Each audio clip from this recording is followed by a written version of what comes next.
पर जिथे तक 26 जनवरी की गल है सरकार का अपना रोल कित्थे जाता है तो साडे रवि शंकर प्रसाद जी फिर अतवादियों का नाम जोड़ रहे हैं।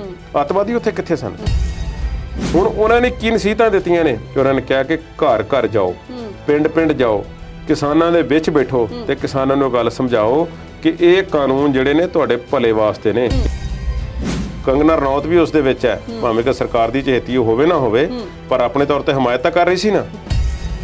जे किसानां नाल एक पासे तो तुसीं बैठ के गलबात कर रहे हो तो दूजे पासे उन्हां नूं अतवादी आख रहे हो। अतवादियों नाल भी गल करदा है कोई। अकाली भावां हुण भाजपा दा साथ छड्ड गए ने, पर कानून पास करवाउण विच जिहड़ा इन्हां दा रोल है उस तो मुकर नहीं सकदे। जे भाई मर्जी राजपाल दी हो चलनी है तो फिर ये ममता बनर्जी की सरकार चुनने वास्ते या इलैक्शनां करवाउण वास्ते इन्नियां वड्डियां चोण रैलियां क्यों कीतियां? राजपाल दे बारे ममता बनर्जी ने यह गल आखी है कि आ देखो मैं 3 वारी नरेंद्र मोदी नूं सिफारिश कर चुकी हैं, चिट्ठी लिख चुकी हैं कि इन्हां नूं रब दे वास्ते इत्थों लै जाओ, सानूं इन्हां दी लोड़ नहीं। तिन्ने ही कमालू, फिरमल सिंह खालसा ते सुखपाल खैरा, ये तिन्ने ही आम आदमी पार्टी के विधायक सन ते अजे तक गल क्लीयर जही नहीं, उतों ये नहीं पता लगता कि इन्होंने अस्तीफा आम आदमी पार्टी तो दिता है कि विधायकी तो दिता है। उन्होंने कहा सी मेरी सीट बदली कर दो, भगवंत मान दे कोलों शराब की बो आउंदी है।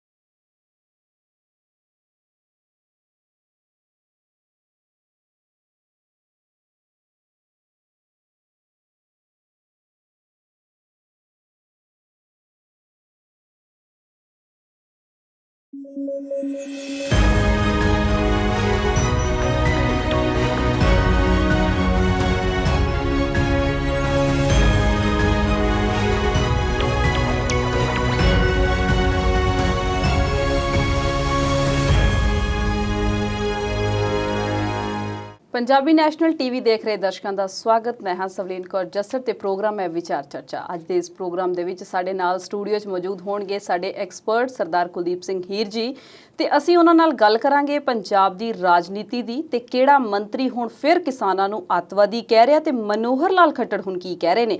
इस तो इलावा होर भी बहुत सारे मुद्दे ने जिन्हां बारे असीं विचार वटांदरा करांगे। प्रोग्राम की शुरुआत करन तो पहलां अपने माहिर मेहमान का स्वागत कर लैंदे आं।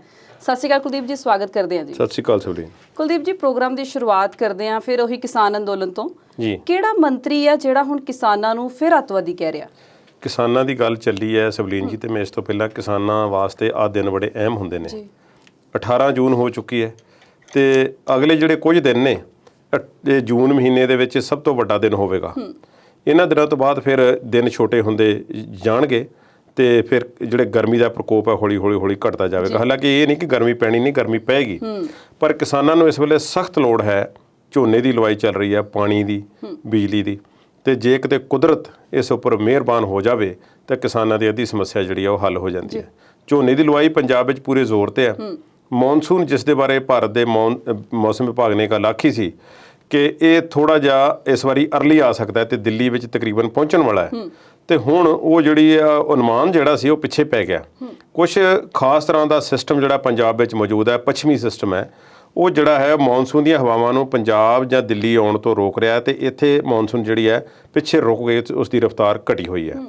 और रफ्तार घटण दे नाल ये जिहड़ा हुण तक आ जाना चाहिए सी सिस्टम, थोड़ा अर्ली भी सी, पर नॉर्मली जिहड़ा है 25-26 दे जून के आस पास इस दे आउण दी संभावना अगली जिहड़ी है वो प्रगटाई जा रही है। मौसम विभाग ने कहा कि इस तो लेट भी हो सकता है। कुछ हवावां अनुकूल नहीं हैं पंजाब विच ते मौसम भी अनुकूल नहीं है, जिस नाल मॉनसून इत्थे आके दाखिल हो सके तो इत्थे आके किसानां वास्ते राहत की खबर सुनावे। सारिਆਂ वास्ते राहत की खबर होगी। गर्मी है, बड़ी जोरदार गर्मी पै रही है, पशु पंछी सारे जिहड़े ने इस वेले तिहाए ने, तो सोके का जिहड़ा माहौल है पंजाब दे विच बनया होया। तो जे इस तरह का सिस्टम कोई आ जाता है, मानसून आ जाती है तो किसानां वास्ते राह सौखा हो जाएगा। तो सरकार की जान खलासी किसानां नूं बिजली देण दे जिहड़े लाले पए होए ने ते घरेलू खेतर वास्ते वो भी जिहड़ी जान सखाली हो जाएगी। हुण गल किसानां नूं अतवादी आखण दी है। एक पासे तो किसानों नूं इस तरह दी मुसीबतां ते औकड़ां ते उन्हां नाल जूझ रहे ने ते साल हो गया सड़कां ते बैठिਆਂ नूं। चलो मन लैंदे आ कि दिल्ली दी बरूहां ते 6 महीने होए ने, पर उसका भी सरकार ते की असर है। तो साडे रवि शंकर प्रसाद जी ਜਿਹੜੇ ਇੱਕ ਨਵੇਂ ਕੰਮ ਦੇ ਵਿੱਚ ਲੱਗੇ ਹੋਏ ਨੇ, ਉਹ ਇਸ ਕੰਮ ਦੇ ਵਿੱਚ ਲੱਗੇ ਹੋਏ ਨੇ ਕਿ ਸਾਰਾ ਜ਼ੋਰ ਜਿਹੜਾ ਹੈ ਸੋਸ਼ਲ ਮੀਡੀਆ ਤੇ ਲੱਗਾ ਹੈ ਕਿ ਕਿਸੇ ਨਾ ਕਿਸੇ ਤਰੀਕੇ ਇਸ ਨੂੰ ਕਾਬੂ ਕੀਤਾ ਜਾਵੇ ਤੇ ਲੋਕਾਂ ਨੂੰ ਇਸ ਸੋਸ਼ਲ ਮੀਡੀਆ ਤੇ ਉੱਪਰ ਉਹੀ ਸਮੱਗਰੀ ਵਿਖਾਈ ਜਾਵੇ ਜੋ ਸਾਡੀ ਮਰਜ਼ੀ ਦੀ ਹੋਵੇ ਤੇ ਸਾਡੇ ਹਿਸਾਬ ਨਾਲ ਹੋਵੇ। ਸਾਡੀ ਸਿਫਤਾਂ ਦੇ ਪੁਲ ਭਾਵੇਂ 1000 ਬੰਨੀ ਜਾਓ, ਪਰ ਸਾਡੀ ਵਿਰੋਧਤਾ ਜਾਂ ਸਾਡੀ ਨਿਖੇਧੀ ਕਰਨ ਦੀ ਕੋਈ ਗੱਲ ਇਹੋ ਜੀ ਨਾ ਆਵੇ। ਮੂਲ ਮੁੱਦਾ ਇੰਨਾ ਹੈ। ਪਰ ਇਸ ਦੇ ਵਿੱਚ ਕਦੇ ਫੇਸਬੁੱਕ ਹੈ, ਕਦੇ ਟਵਿੱਟਰ ਹੈ, ਕਦੇ ਵਟਸਐਪ ਹੈ, ਸਾਰਿਆਂ ਨੂੰ ਘਸੀਟਿਆ ਜਾਂਦਾ ਜੀ। ਹੁਣ ਜਦੋਂ ਘਸੀਟ ਕੇ ਉਹਨਾਂ ਨੂੰ ਕੱਲੇ ਨੂੰ ਕਚਹਿਰੀ ਦੇ ਵਿੱਚ ਲਿਆਂਦਾ ਜਾਂਦਾ ਹੈ ਤੇ ਭਾਰਤੀ ਕਾਨੂੰਨ ਦੇ ਹਿਸਾਬ ਨਾਲ ਤੇ ਭਾਰਤੀ ਸੰਵਿਧਾਨ ਦੇ ਹਿਸਾਬ ਨਾਲ ਉਹਨਾਂ ਨੂੰ ਇੱਥੇ ਦੇ ਨਿਯਮਾਂ ਵਿੱਚ ਬੰਨਣ ਲਈ ਆਖਿਆ ਜਾਂਦਾ ਹੈ ਤੇ ਉੱਥੇ ਫਿਰ ਥੋੜੀ ਜਿਹੜੀ ਹੈ ਉਹ ਕੋਈ ਕਨਫਲਿਕਟ ਆਫ ਇੰਟਰਸਟ ਜਿਹੜਾ ਆਉਂਦਾ ਹੈ। ਟਵਿੱਟਰ ਦੇ ਨਾਲ ਜਿਹੜੀ ਗੱਲਬਾਤ ਚੱਲੀ ਹੈ, ਇਸ ਵੇਲੇ ਬੜੀ ਜੰਗ ਤੇਜ਼ ਹੋਈ ਪਈ ਹੈ।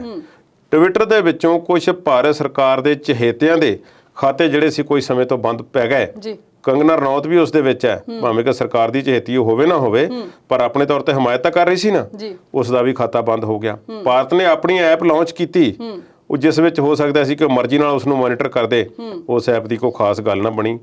ਉਸ ਐਪ ਦੇ ਉੱਪਰ ਇੰਨਾ ਜ਼ੋਰ ਨਹੀਂ ਪਿਆ। ਅਖੀਰ ਗੱਲ ਉੱਥੇ ਆ ਗਈ ਕਿ ਟਵਿੱਟਰ ਨੂੰ ਹੁਣ ਆਪਣੇ ਹਿਸਾਬ ਨਾਲ ਚਲਾ ਲਈਏ। ਤੇ ਰਵੀ ਸ਼ੰਕਰ ਪ੍ਰਸਾਦ ਜੀ ਆਖਦੇ ਨੇ ਕਿ ਜਦੋਂ ਅਮਰੀਕਾ ਦੀ ਕੈਪੀਟਲ ਹਿੱਲ ਦੇ ਉੱਪਰ ਟਰੰਪ ਦੇ ਸੈਂਕੜੇ ਸਮਰਥਕਾਂ ਨੇ ਹੱਲਾ ਬੋਲ ਦਿੱਤਾ ਤੇ ਅੰਦਰ ਜਾ ਵੜੇ, ਤੇ ਉਦੋਂ ਟਰੰਪ ਦਾ ਖਾਤਾ, ਟਵਿੱਟਰ ਖਾਤਾ ਜਿਹੜਾ ਸੀ ਬਲੌਕ ਕਰ ਦਿੱਤਾ ਗਿਆ ਤੇ ਉਹਨਾਂ ਦੇ ਸਮਰਥਕਾਂ ਦੇ ਖਾਤੇ ਵੀ ਬਲੌਕ ਕਰ ਦਿੱਤੇ ਗਏ। ਪਰ ਜਦੋਂ 26 ਜਨਵਰੀ ਨੂੰ ਲਾਲ ਕਿਲੇ ਦੇ ਉੱਪਰ ਜਿਹੜੇ ਸੀ ਅੱਤਵਾਦੀਆਂ ਦੇ ਸਮਰਥਕ, ਟੈਰਰਿਸਟ ਸਪੋਰਟਡ ਗਰੁੱਪਸ ਉਹਨਾਂ ਨੇ ਕਿਹਾ, ਨੰਗੀਆਂ ਕਿਰਪਾਨਾਂ, ਡਾਂਗਾਂ ਤੇ ਝੰਡੀਆਂ ਲੈ ਕੇ ਉੱਤੇ ਚੜ ਗਏ। ਉਹਨਾਂ ਨੇ ਪੁਲਿਸ ਮੁਲਾਜ਼ਮਾਂ ਦੇ ਸੱਟਾਂ ਮਾਰੀਆਂ, ਉਹਨਾਂ ਨੂੰ ਡੂੰਘੇ ਥਾਂ ਵਿੱਚ ਸੁੱਟ ਦਿੱਤਾ ਤੇ ਕਾਨੂੰਨ ਤੋੜਦੇ ਹੋਏ, ਕਾਨੂੰਨ ਸ਼ਿਕਨੀ ਕਰਦੇ ਹੋਏ ਉੱਥੇ ਪਹੁੰਚ ਗਏ ਤੇ ਉਹਨਾਂ ਨੇ ਝੰਡੇ ਲਹਿਰਾ ਦਿੱਤੇ। ਉਹਨਾਂ ਨੇ ਕਿਹਾ ਕਿ ਜੇ ਕੈਪੀਟਲ ਹਿੱਲ ਜਿਹੜਾ ਹੈ ਅਮਰੀਕਾ ਦੀ ਸਰਵਉੱਚ ਸਥਾਨ ਹੈ ਤੇ ਇਹ ਉਹ ਜਗ੍ਹਾ ਹੈ ਜਿੱਥੇ ਭਾਰਤ ਦਾ ਝੰਡਾ ਚਲਾਇਆ ਜਾਂਦਾ ਤੇ ਇਸ ਦੀ ਬੇਇੱਜ਼ਤੀ ਜਿਹੜੀ ਹੈ, ਇਸ ਨੂੰ ਟਵਿੱਟਰ ਹੋਰ ਤਰੀਕੇ ਨਾਲ ਦੇਖਦਾ ਤੇ ਕੈਪੀਟਲ ਹਿੱਲ ਦੇ ਮਾਮਲੇ ਦੇ ਵਿੱਚ ਕਾਰਵਾਈ ਹੋਰ ਤਰ੍ਹਾਂ ਕਰਦਾ। ਹੁਣ ਜਿਹੜੀ ਗੱਲ ਉਹਨਾਂ ਨੇ ਕੀਤੀ ਹੈ, ਟਵਿੱਟਰ ਦਾ ਕਹਿਣਾ ਇਹ ਹੈ ਕਿ ਉਹਨਾਂ ਤੇ ਜੋ ਉਂਗਲੀ ਉਠਾਈ ਹੈ ਉਹ ਇਹ ਕਹਿ ਕੇ ਉਠਾਈ ਹੈ ਕਿ ਇਸ ਮਾਮਲੇ ਦੇ ਵਿੱਚ ਟਵਿੱਟਰ ਇਸ ਨੂੰ ਬੋਲਣ ਦੀ ਤੇ ਹੱਕਾਂ ਦੀ ਆਜ਼ਾਦੀ ਦਾ ਪ੍ਰਗਟਾਵਾ ਆਖਦਾ ਹੈ। ਲਾਲ ਕਿਲ੍ਹਾ ਦੇ ਮਾਮਲੇ ਵਿੱਚ ਜੇ ਕੈਪੀਟਲ ਹਿੱਲ ਦੇ ਮਾਮਲੇ ਦੇ ਵਿੱਚ ਜਿਹੜਾ ਕੇਸ ਸੀ, ਮੈਂ ਦਰਸ਼ਕਾਂ ਨੂੰ ਥੋੜ੍ਹਾ ਜਿਹਾ ਦੱਸਣਾ ਚਾਹਾਂਗਾ, ਥੋੜ੍ਹਾ ਵੱਖਰਾ ਸੀ ਇਸ ਤੋਂ। ਉਹ ਮੌਜੂਦਾ ਰਾਸ਼ਟਰਪਤੀ, ਦੇਸ਼ ਦੇ ਰਾਸ਼ਟਰਪਤੀ ਜੋ ਚੋਣਾਂ ਹਾਰ ਚੁੱਕੇ ਸਨ, ਉਹ ਸੱਤਾ ਤੋਂ ਲਾਂਭੇ ਨਾ ਹੋਣ ਦੀ ਕੋਸ਼ਿਸ਼ ਕਰ ਰਹੇ ਸੀ ਕਿ ਕਿਸੇ ਨਾ ਕਿਸੇ ਤਰੀਕੇ ਮੈਂ ਇਸ ਕੁਰਸੀ ਨੂੰ ਚਿੰਬੜਿਆ ਰਵਾਂ। ਹਾਰ ਨੂੰ ਮੰਨ ਨਹੀਂ ਸੀ ਰਹੇ ਤੇ ਦੇਸ਼ ਦੇ ਇਲੈਕਟੋਰਲ ਸਿਸਟਮ ਦੇ ਉੱਪਰ ਉਂਗਲੀ ਉਠਾ ਰਹੇ ਸੀ, ਭਾਵ ਕਿ ਪੂਰੇ ਦੇ ਪੂਰੇ ਸੰਵਿਧਾਨ ਨੂੰ ਚੈਲੰਜ ਕਰ ਰਹੇ ਸੀ।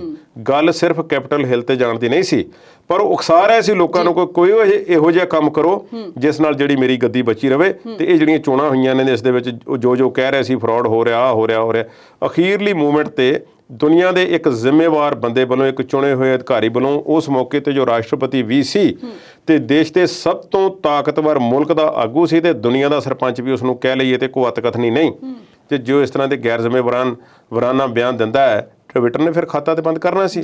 ਇਸ ਮਾਮਲੇ ਵਿੱਚ ਵੀ ਬੁੱਧੀਜੀਵੀ ਵੱਡੇ ਹੋਏ ਨੇ। ਮੈਂ ਇੱਥੇ ਆਪਣੇ ਤੌਰ ਤੇ ਇਹ ਨਹੀਂ ਕਹਿ ਰਿਹਾ ਕਿ ਟਵਿੱਟਰ ਨੇ ਟਰੰਪ ਦਾ ਖਾਤਾ ਬੰਦ ਕਰਕੇ ਸਹੀ ਕੀਤਾ, ਬਿਲਕੁਲ ਨਹੀਂ। ਉਹਨਾਂ ਦੇ ਬੋਲਣ ਦੀ ਆਜ਼ਾਦੀ ਸੀ, ਉਸ ਨੂੰ ਹੋਰ ਕਿਸੇ ਤਰੀਕੇ ਨਾਲ ਫਿਲਟਰ ਆਊਟ ਕਰ ਸਕਦੇ ਸੀ, ਪਰ ਉਹਨਾਂ ਦਾ ਖਾਤਾ ਬੰਦ ਕਰਕੇ ਚੰਗਾ ਨਹੀਂ ਕੀਤਾ ਗਿਆ। ਉਹਨਾਂ ਦੇ ਕਈ ਹੋਰ ਸੋਸ਼ਲ ਮੀਡੀਆ ਦੇ ਖਾਤੇ ਹੁਣ ਹੋਰ ਵੀ ਬੰਦ ਕਰ ਦਿੱਤੇ ਗਏ ਨੇ, ਉਹ ਇਸ਼ੂ ਹੈ। ਪਰ ਜਿੱਥੇ ਤੱਕ 26 ਜਨਵਰੀ ਦੀ ਗੱਲ ਹੈ, ਸਰਕਾਰ ਦਾ ਆਪਣਾ ਰੋਲ ਕਿੱਥੇ ਜਾਂਦਾ ਹੈ? ਤੇ ਸਾਡੇ ਰਵੀ ਸ਼ੰਕਰ ਪ੍ਰਸਾਦ ਜੀ ਫੇਰ ਅੱਤਵਾਦੀਆਂ ਦਾ ਨਾਮ ਜੋੜ ਰਹੇ ਨੇ। ਅੱਤਵਾਦੀ ਉੱਥੇ ਕਿੱਥੇ ਸਨ? ਤੇ ਜੇ ਮੰਨ ਵੀ ਲਈਏ ਕਿ ਕੁਝ ਲੋਕਾਂ ਨੇ ਜਾਂ ਨੌਜਵਾਨ ਕਿਸਾਨਾਂ ਨੇ ਗਲਤੀ ਕਰ ਲਈ ਕਿ ਲਾਲ ਕਿਲ੍ਹੇ ਦੇ ਉੱਪਰ ਪਹੁੰਚ ਗਏ ਜਾਂ ਉੱਥੇ ਕੋਈ ਹਿੰਸਾ ਕੀਤੀ ਹੈ, ਇਹ ਦੱਸਣ ਵੀ ਰਸਤੇ ਵਿੱਚ ਵੀ ਕਿਤੇ ਹਿੰਸਾ ਹੋਈ ਹੈ, ਕਿਸੇ ਹੋਰ ਜਗ੍ਹਾ ਤੇ ਵੀ ਹੋਈ ਹੈ, ਕੀ ਭੰਨਤੋੜ ਕੀਤੀ ਹੈ, ਕਿ ਦਿੱਲੀ ਵਿੱਚ ਕਿਤੇ ਅੱਗ ਲਾਉਣ ਦੀ ਖਬਰ ਆਈ ਹੈ, ਜਾਂ ਜਿਸ ਜਗ੍ਹਾ ਤੇ 6-7 ਮਹੀਨਿਆਂ ਤੋਂ ਬੈਠੇ ਹੋਏ ਨੇ ਕੋਈ ਉੱਥੇ ਨੁਕਸਾਨ ਕੀਤਾ ਹੈ? ਤੁਸੀਂ ਦੱਸੋ। ਜੇ ਕਿਸਾਨਾਂ ਨਾਲ ਇੱਕ ਪਾਸੇ ਤਾਂ ਤੁਸੀਂ ਬੈਠ ਕੇ ਗੱਲਬਾਤ ਕਰ ਰਹੇ ਹੋ ਤਾਂ ਦੂਜੇ ਪਾਸੇ ਉਹਨਾਂ ਨੂੰ ਅੱਤਵਾਦੀ ਆਖ ਰਹੇ ਹੋ। ਅੱਤਵਾਦੀਆਂ ਨਾਲ ਵੀ ਗੱਲ ਕਰਦਾ ਕੋਈ, ਜਦ ਕਿਸਾਨ ਜਥੇਬੰਦੀਆਂ ਨੇ ਕਹਿ ਦਿੱਤਾ ਕਿ ਜੇ ਕੋਈ ਗੈਰ ਕਾਨੂੰਨੀ ਕੰਮ ਸਾਡੇ ਵਿੱਚੋਂ ਕਰਦਾ ਹੈ ਤੇ ਉਹਨੂੰ ਫੜ ਲਓ ਤੇ ਉਹਨੂੰ ਸਜ਼ਾ ਦੇ ਦਿਓ, ਅਸੀਂ ਤੁਹਾਨੂੰ ਰੋਕਦੇ ਨਹੀਂ। ਤੇ ਤੁਹਾਨੂੰ ਪਤਾ ਹੈ ਕਿ ਜਿਨ੍ਹਾਂ ਵਿਅਕਤੀਆਂ ਨੂੰ ਨਾਮਜ਼ਦ ਕੀਤਾ ਗਿਆ ਉੱਥੇ ਲਾਲ ਕਿਲ੍ਹੇ ਦੀ ਹਿੰਸਾ ਦੇ ਮਾਮਲੇ ਦੇ ਵਿੱਚ, ਕਿਸਾਨ ਜਥੇਬੰਦੀਆਂ ਤੇ ਉਹਨਾਂ ਨਾਲ ਨਾਤਾ ਤੋੜ ਚੁੱਕੀਆਂ ਨੇ। ਮੈਂ ਨਾਮ ਹੁਣ ਨਾ ਲਵਾਂ, ਪਰ ਸਰਕਾਰ ਦਾ ਜਿਹੜਾ ਤਰਕ ਦਿੱਤਾ ਗਿਆ ਹੈ 26 ਜਨਵਰੀ ਦੇ ਮਾਮਲੇ ਦੇ ਵਿੱਚ ਲਾਲ ਕਿਲੇ ਵਾਲਾ ਤੇ ਕੈਪੀਟਲ ਹਿੱਲ ਦੇ ਨਾਲ ਇਸ ਨੂੰ ਜੋੜਿਆ ਗਿਆ ਇਹ ਫਿਰ ਮੰਦਭਾਗਾ ਹੈ ਇਹ ਸਹੀ ਨਹੀਂ ਹੈ ਤਕਨੀਕੀ ਤੌਰ ਤੇ ਰਵੀ ਸ਼ੰਕਰ ਪ੍ਰਸਾਦ ਜੇ ਉਹਨਾਂ ਨੇ ਗੱਲ ਕੀਤੀ ਹੈ ਤੇ ਅੱਤਵਾਦੀਆਂ ਦਾ ਨਾਮ ਉਹਨਾਂ ਨੇ ਵਰਤਿਆ ਜਿਵੇਂ ਇੱਕ ਪ੍ਰਾਈਵੇਟ ਨਿਊਜ਼ ਏਜੰਸੀ ANI ਨੂੰ ਉਹਨਾਂ ਨੇ ਇੰਟਰਵਿਊ ਦੇ ਵਿੱਚ ਗੱਲ ਆਖੀ ਹੈ ਤੇ ANI ਦੇ ਉੱਪਰ ਲੱਗਾ ਹੋਇਆ ਉਹਨਾਂ ਦਾ ਬਿਆਨ ਜਿਹੜਾ ਤੇ ਉਸ ਨੂੰ ਅਗਰ ਕੋਟ ਕੀਤਾ ਜਾਵੇ ਤੇ ਵਾਕਿਆ ਉਹਨਾਂ ਨੇ ਗੱਲ ਕੀਤੀ ਕਿ ਅੱਤਵਾਦੀਆਂ ਦੀ ਸਪੋਰਟ ਕਰਨ ਵਾਲੇ ਗਰੁੱਪ ਜਿਹੜੇ ਹਨ ਇਹ ਉਹ ਦੱਸਣ ਤੇ ਸਹੀ ਨਾਮ ਲੈ ਕੇ ਕੌਣ ਨੇ ਤੁਸੀਂ ਕੈਪੀਟਲ ਹਿੱਲ USA ਦੇ ਨਾਲ ਕੰਪੈਰੀਜ਼ਨ ਕਰਨ ਲੱਗ ਪਏ ਹੋ ਜਿਸ ਤਰ੍ਹਾਂ ਲੋਕਾਂ ਦਾ ਹਿਸਾਬ ਕਿਤਾਬ ਗਿਣਤੀ ਮਿਣਤੀ ਉਹਨਾਂ ਦੇ ਸੋਸ਼ਲ ਇੰਸ਼ੋਰੈਂਸ ਨੰਬਰ ਤੇ ਹੋਰ ਸਾਰੀਆਂ ਚੀਜ਼ਾਂ ਉੱਥੇ ਰੱਖੀਆਂ ਜਾਂਦੀਆਂ ਨੇ ਤੁਹਾਡੇ ਕੋਲ ਕਿਹੜਾ ਹਿਸਾਬ ਹੈ ਇੱਥੇ ਤੇ ਆਬਾਦੀ ਇੰਨੀ ਇੱਥੇ ਦਾ ਪਤਾ ਤਾਂ ਲੱਗਦਾ ਨਹੀਂ ਕਿੱਥੇ ਨੂੰ ਕੌਣ ਜਾ ਰਿਹਾ ਤੇ ਕੌਣ ਆ ਰਿਹਾ ਹਿਸਾਬ ਕਿਤਾਬ ਹੈ ਕੋਈ ਨਹੀਂ ਤੇ ਤੁਸੀਂ ਮੁਕਾਬਲਾ ਜਿਹੜਾ ਅਮਰੀਕਾ ਨਾਲ ਕਰਨਾ ਹੈ ਇਹ ਗੱਲਾਂ ਜਾਇਜ਼ ਨਹੀਂ ਰਵੀ ਸ਼ੰਕਰ ਪ੍ਰਸਾਦ ਨੂੰ ਆਪਣੀ ਗੱਲ ਕਰਨ ਤੋਂ ਪਹਿਲਾਂ 100 ਵਾਰ ਸੋਚਣਾ ਚਾਹੀਦਾ ਸੀ ਮੈਂ ਸਮਝਦਾ ਇੱਕ ਪਾਸੇ ਤੇ ਮੁਲਾਕਾਤ ਦੇ ਸੱਦੇ ਕਿ ਆਓ ਸਾਡੇ ਨਾਲ ਗੱਲਬਾਤ ਕਰੋ ਤੇ ਅਸੀਂ ਗੱਲਬਾਤ ਕਰਨੇ ਨੂੰ ਤਿਆਰ ਹਾਂ ਮੰਨ ਜਾਓ ਤੁਸੀਂ ਇਹ ਕਾਨੂੰਨ ਬੜੇ ਚੰਗੇ ਨੇ ਫਲਾਨੀ ਗੱਲ ਹੈ ਤੇ ਦੂਸਰੇ ਪਾਸੇ ਇਸ ਤਰ੍ਹਾਂ ਦੀਆਂ ਗੱਲਾਂ ਕਰਨੀਆਂ ਗੈਰ ਜ਼ਿੰਮੇਵਾਰਾਨਾ ਬਿਲਕੁਲ ਤੇ ਜੇ ਹਰਿਆਣਾ ਦੇ ਮੁੱਖ ਮੰਤਰੀ ਮਨੋਹਰ ਲਾਲ ਖੱਟਰ ਦੀ ਗੱਲ ਕਰ ਲਈਏ ਤੇ ਉਹ ਵੀ ਤਰ੍ਹਾਂ ਦੀਆਂ ਬਿਆਨਬਾਜ਼ੀਆਂ ਕਰਦੇ ਨੇ ਕਦੇ ਕਹਿੰਦੇ ਨੇ ਕਿਸਾਨ ਕਰੋਨਾ ਫੈਲਾਉਂਦੇ ਨੇ ਕਦੇ ਕਿਸਾਨਾਂ ਬਾਰੇ ਗਲਤ ਬੋਲਦੇ ਨੇ ਕਦੇ ਕਹਿੰਦੇ ਧਰਨਾ ਚੁੱਕ ਲਓ ਸੁਣਿਆ ਵੀ ਹੁਣ ਫੇਰ ਉਹਨਾਂ ਨੇ ਕੋਈ ਨਵਾਂ ਸੱਪ ਕੱਢਿਆ ਉਹਨੇ ਇੱਕ ਤੇ ਦੇਖੋ ਜੀ ਕਿ ਪੰਜਾਬ ਵਿੱਚ ਇਲੈਕਸ਼ਨਾਂ ਨੇ ਤੇ ਹੁਣ ਉਹ ਸਰਕਾਰਾਂ ਜਿਹੜੇ ਤਰੀਕੇ ਲੱਭ ਰਹੀਆਂ ਨੇ ਕਿ ਕਿਵੇਂ ਕਿਸਾਨ ਜੋ ਇੱਕਮਿਕ ਹੋਏ ਬੈਠੇ ਨੇ ਪੰਜਾਬ ਹਰਿਆਣਾ ਤੇ UP ਦੇ ਤੇ ਰਾਜਸਥਾਨ ਦੇ ਇਹਨਾਂ ਨੂੰ ਅਲੱਗ-ਅਲੱਗ ਕਿਵੇਂ ਕੀਤਾ ਜਾਵੇ ਤੇ ਪੰਜਾਬ ਹਰਿਆਣਾ ਨੂੰ ਕਿਹੜਾ ਮੁੱਦਾ ਅਲੱਗ-ਅਲੱਗ ਕਰਦਾ ਹੈ ਦੋ ਹੀ ਤੇ ਗੱਲਾਂ ਨੇ ਚੰਡੀਗੜ੍ਹ ਤੇ ਸਤਲੁਜ ਜਮਨਾ ਲਿੰਕ ਜਿਹੜੀ ਨਹਿਰ ਹੈ SYL ਚੰਡੀਗੜ੍ਹ ਵਾਲੀ ਗੱਲ ਜੇ ਠੰਡੇ ਵਾਸਤੇ ਵਿੱਚ ਵੀ ਪਈ ਹੋਵੇ ਤੇ SYL ਦੀ ਗੱਲ ਛੇੜ ਲਓ ਝੋਨੇ ਦਾ ਸੀਜ਼ਨ ਹੈ ਕਿਸਾਨਾਂ ਨੂੰ ਪਾਣੀ ਦੀ ਲੋੜ ਹੈ ਇਹ ਛੇੜੋ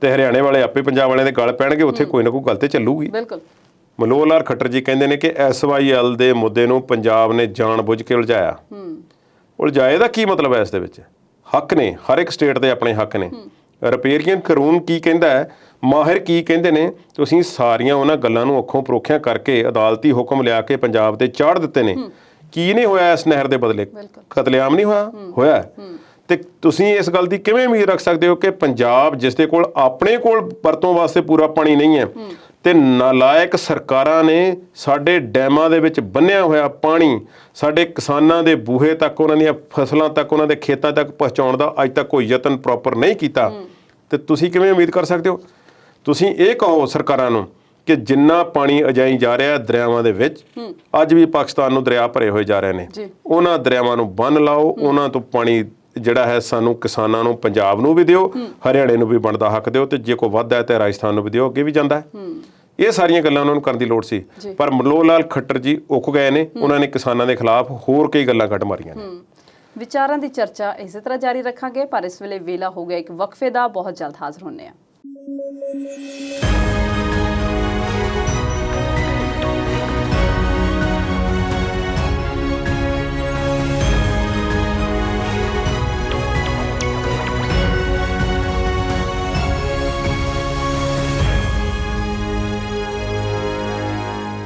ਬ੍ਰੇਕ ਤੋਂ ਬਾਅਦ ਦਰਸ਼ਕਾਂ ਦਾ ਸਵਾਗਤ ਕਰਦੇ ਹਾਂ ਕੁਲਦੀਪ ਜੀ ਅਸੀਂ ਬ੍ਰੇਕ ਤੇ ਜਾਣ ਤੋਂ ਪਹਿਲਾਂ ਗੱਲ ਕਰ ਰਹੇ ਸੀ ਮਨੋਹਰ ਲਾਲ ਖੱਟਰ ਦੀ ਕਿ ਕੀ ਅਵਤਾਵਾ ਬੋਲ ਰਹੇ ਨੇ ਉਹ ਇੱਕ ਤੇ ਉਹਨਾਂ ਨੇ SYL ਦਾ ਮੁੱਦਾ ਛੇੜ ਲਿਆ ਕਿ ਰੌਲਾ ਪਾ ਦਿਓ SYL ਦਾ ਕੋਈ ਨਾ ਤੇ ਜੇ ਜ਼ਿਆਦਾ ਨਹੀਂ ਤਾਂ 2-4 ਬੰਦੇ ਬੈਠੇ ਤੇ ਉਲਝਣਗੇ ਪੰਜਾਬ ਤੇ ਹਰਿਆਣੇ ਦੇ ਕੋਈ ਤਾਂ ਸੁਣੋ ਮੇਰੀ ਗੱਲ ਤੇ ਕੋਈ ਨਾ ਕੋਈ ਤੀਲੀ ਬਾਲ ਕੇ ਸੁੱਟ ਦਿਓ ਕਿਤੇ ਤੇ ਚਿੰਗਾੜੀ ਉੱਠੇਗੀ ਤੇ ਦੂਸਰੀ ਉਹਨਾਂ ਨੇ ਗੱਲ ਕੀਤੀ ਹੈ ਕਿ ਉਹ ਮਿਲੇ ਨੇ ਅਮਿਤ ਸ਼ਾਹ ਨੂੰ ਅਮਿਤ ਸ਼ਾਹ ਕੋ ਜਾ ਕੇ ਵਾਸਤਾ ਪਾਇਆ ਜੀ ਦੇਖੋ ਜੀ ਇਹ ਕਿਸਾਨਾਂ ਦੇ ਜਿਹੜੇ ਜਿੱਥੇ ਇੱਥੇ ਅੰਦੋਲਨ ਚੱਲ ਰਹੇ ਨੇ ਮੋਰਚੇ ਲੱਗੇ ਹੋਏ ਨੇ ਲੋਕ ਬੜੇ ਦੁਖੀ ਨੇ ਇਸ ਤਰ੍ਹਾਂ ਉੱਥੇ ਅਮਨ ਕਾਨੂੰਨ ਦੀ ਸਥਿਤੀ ਖਰਾਬ ਹੋ ਰਹੀ ਹੈ ਤੇ ਇੱਥੇ ਟਿਕਰੀ ਬਾਰਡਰ ਤੇ ਇੱਕ ਲੜਕੀ ਆਈ ਸੀ ਵੈਸਟ ਬੰਗਾਲ ਤੋਂ ਉਸ ਨਾਲ ਰੇਪ ਹੋ ਗਿਆ ਬਾਅਦ ਉਹਨੂੰ ਉਸ ਦੀ ਅਪ੍ਰੈਲ ਮਹੀਨੇ ਮੌਤ ਹੋ ਗਈ ਉਸ ਕੇਸ ਦਾ ਕੀ ਬਣਿਆ ਇੱਕ ਹੋਰ ਬੰਦੇ ਨੂੰ ਟਿਕਰੀ ਬਾਰਡਰ ਤੇ ਅੱਗ ਲਾ ਕੇ ਸਾੜ ਦਿੱਤਾ ਗਿਆ ਉਸ ਕੇਸ ਦੀ ਵੀ ਜਾਂਚ ਜਿਹੜੀ ਹੈ ਫਲਾਨੀ ਇਸ ਤਰ੍ਹਾਂ ਤੰਗ ਕੀਤਾ ਗੈਰ ਕਾਨੂੰਨੀ ਕਾਰਵਾਈਆਂ ਉਹਨਾਂ ਨੇ ਕਿਹਾ ਕਿ ਹੋ ਰਹੀਆਂ ਨੇ ਮਤਲਬ ਨੈਗੇਟਿਵਿਟੀ ਦੀ ਪੰਡ ਭਰ ਕੇ ਉਹ ਲੈ ਕੇ ਗਏ ਨੇ ਤੇ ਵਾਸਤਾ ਜਾਂ ਉਹਨਾਂ ਨੇ ਪਾਇਆ ਕਿ ਕਿਸੇ ਨਾ ਕਿਸੇ ਤਰੀਕੇ ਇੱਥੇ ਕੋਈ ਸਖਤੀ ਵਰਤੀ ਜਾਵੇ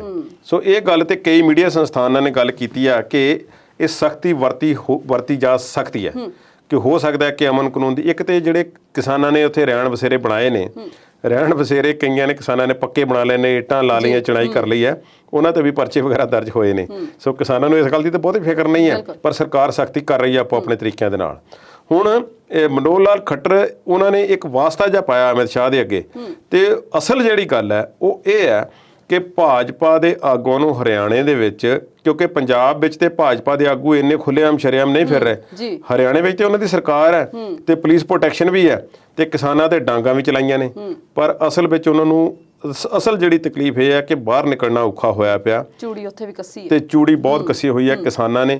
ਜਿੱਥੇ ਵੀ ਪਤਾ ਲੱਗਦਾ ਹੈ ਕੋਈ ਭਾਜਪਾ ਆਗੂ ਜਾਂ ਕੋਈ ਮੰਤਰੀ ਜਾਂ ਕੋਈ ਹੋਰ ਕੋਈ ਆਇਆ ਤੇ ਕਿਸਾਨ ਉੱਥੇ ਝੜੀਆਂ ਲੈ ਕੇ ਪਹੁੰਚ ਜਾਂਦੇ ਨੇ ਤੇ ਨਾਅਰੇਬਾਜ਼ੀ ਕਰਦੇ ਨੇ ਤੇ ਫਿਰ ਉੱਥੋਂ ਭੱਜਣਾ ਪੈਂਦਾ। ਇਹ ਜਿਹੜੀ ਸਮੱਸਿਆ ਨੇ ਇਸ ਕਰਕੇ ਜਿਹੜੀ ਮਨੋਹਰ ਲਾਲ ਖੱਟਰ ਔਖੇ ਹੋਏ ਪਏ ਨੇ ਤੇ ਇਸ ਤਰ੍ਹਾਂ ਦਾ ਉਹਨਾਂ ਨੇ ਇੱਕ ਫਰਿਆਦ ਜਿਹੜੀ ਅਮਿਤ ਸ਼ਾਹ ਦੇ ਅੱਗੇ ਕੀਤੀ ਹੈ ਕਿ ਸਾਡਾ ਕੁਝ ਖਿਆਲ ਕਰੋ ਤੇ ਅਸੀਂ ਕੁਝ ਕਰਨਾ ਚਾਹੁੰਦੇ ਹਾਂ।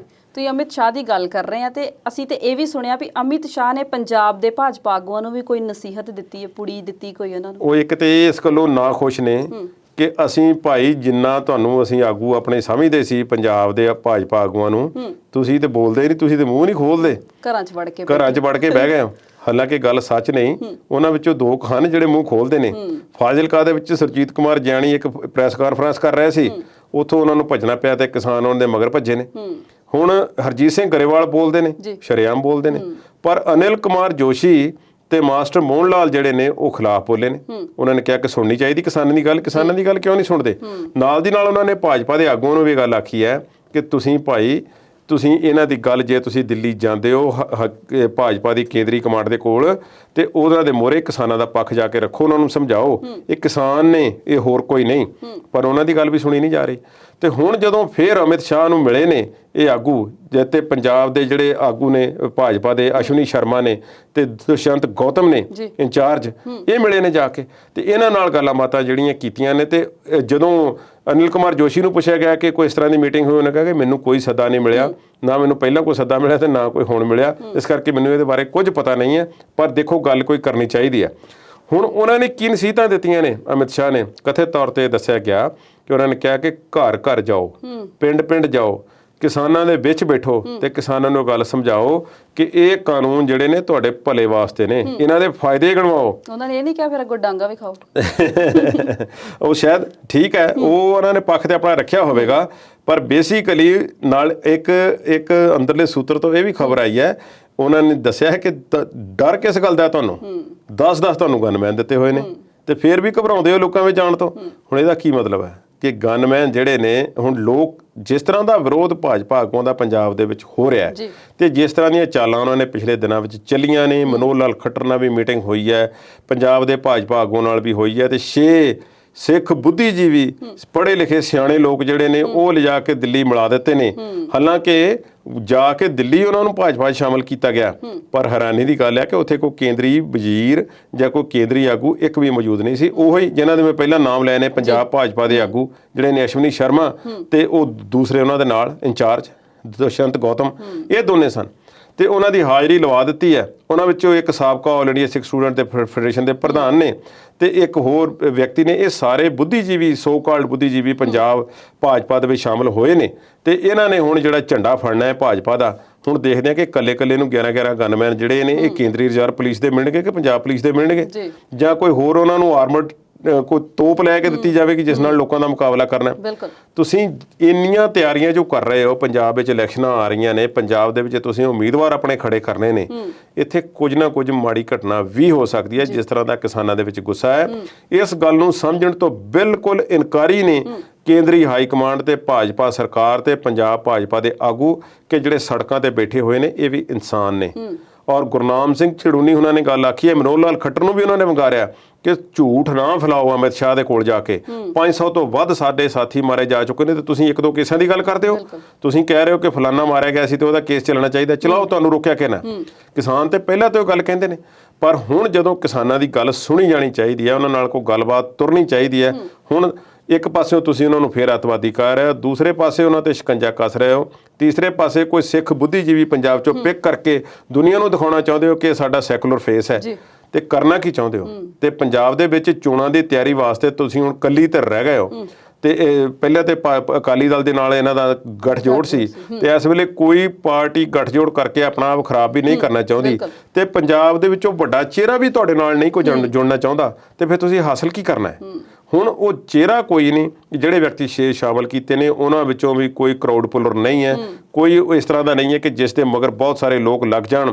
ਵਿਅਕਤੀਗਤ ਤੌਰ ਤੇ ਇੱਕ ਉਹਨਾਂ ਦੀ ਉਪਲਬਧੀ ਹੋ ਸਕਦੀ ਹੈ ਦੁਨੀਆ ਵਿੱਚ ਕਿਸੇ ਨੂੰ ਦਿਖਾਉਣ ਨੂੰ ਕਿ ਦੇਖੋ ਇੰਨੇ ਪੜ੍ਹੇ ਲਿਖੇ ਲੋਕ ਸਾਡੇ ਨਾਲ ਜੁੜ ਗਏ ਨੇ, ਸਿੱਖ ਇੰਟੈਲੈਕਚੁਅਲਸ, ਉਹਨਾਂ ਵਿੱਚੋਂ ਫਾਰਮਰ ਮੰਚ ਬਣਾ ਕੇ ਉਹਨਾਂ ਦੇ ਫਿਰ ਫਾਰਮਰ ਇੰਟੈਲੈਕਚੁਅਲ ਗਰੁੱਪ ਦੇ ਕਈ ਮੈਂਬਰ ਨੇ ਪ੍ਰਧਾਨ ਬਣਾ ਦਿੱਤੇ ਨੇ। ਸੋ ਇਸ ਤਰ੍ਹਾਂ ਦੀ ਚਾਲਾਂ ਜਿਹੜੀਆਂ ਓਵਰਆਲ ਚੱਲੀਆਂ ਜਾ ਰਹੀਆਂ ਨੇ ਪੰਜਾਬ ਨੂੰ ਕੰਟਰੋਲ ਕਰਨ ਵਾਸਤੇ। ਅਗਲੇ ਸਾਲ ਚੋਣਾਂ ਨੇ, ਸਾਰਾ ਕੁਝ ਉਸੇ ਕਰਕੇ ਹੋ ਰਿਹਾ।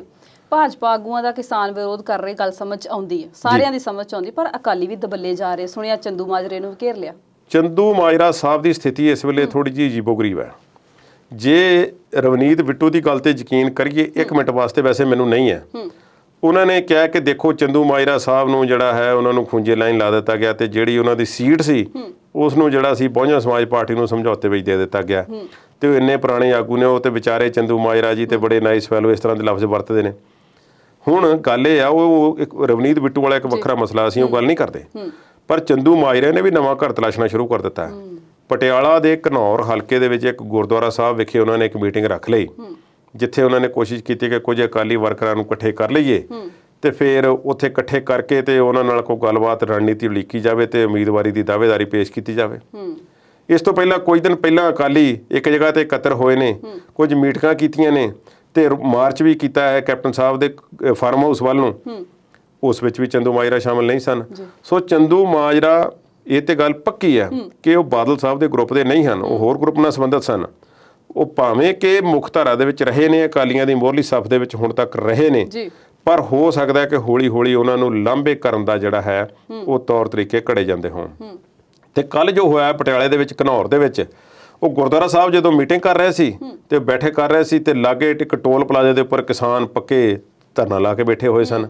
ਹੁਣ ਇੱਕ ਪਾਸੇ ਤੇ ਗਰਮੀ ਦੇ ਵਿੱਚ ਬੈਠੇ ਨੇ ਧਰਨੇ ਲਾ ਕੇ, ਇੰਨੇ ਸਾਲਾਂ ਤੋਂ, ਸਾਲ ਹੋ ਗਿਆ ਧਰਨੇ ਲਾਇਆ ਨੂੰ, ਤੇ ਉੱਥੇ ਕੋਈ ਸ਼ੁਗਲ ਵੇਲਾ ਨਹੀਂ ਹੈ, ਆਪਣਾ ਟਾਈਮ ਕੱਢ ਕੇ ਬਰਬਾਦ ਕਰਕੇ ਸਾਰੇ ਕਿਸਾਨ ਪਹੁੰਚੇ ਹੋਏ ਨੇ ਤੇ ਤੁਸੀਂ ਮੀਟਿੰਗਾਂ ਦਾ ਦੌਰ ਚਲਾ ਲਿਆ, ਤੁਹਾਨੂੰ ਆਪਣੇ ਸਿਆਸੀ ਭਵਿੱਖ ਦੀ ਪਈ ਹੋਈ ਹੈ। ਤੇ ਉੱਥੇ ਜਾ ਕੇ ਕਾਲੀਆਂ ਝੰਡੀਆਂ ਲੈ ਕੇ ਜਦੋਂ ਕਿਸਾਨ ਆਗੂ ਪਹੁੰਚ ਗਏ ਤੇ ਨਾਅਰੇਬਾਜ਼ੀ ਫਿਰ ਸ਼ੁਰੂ ਹੋ ਗਈ।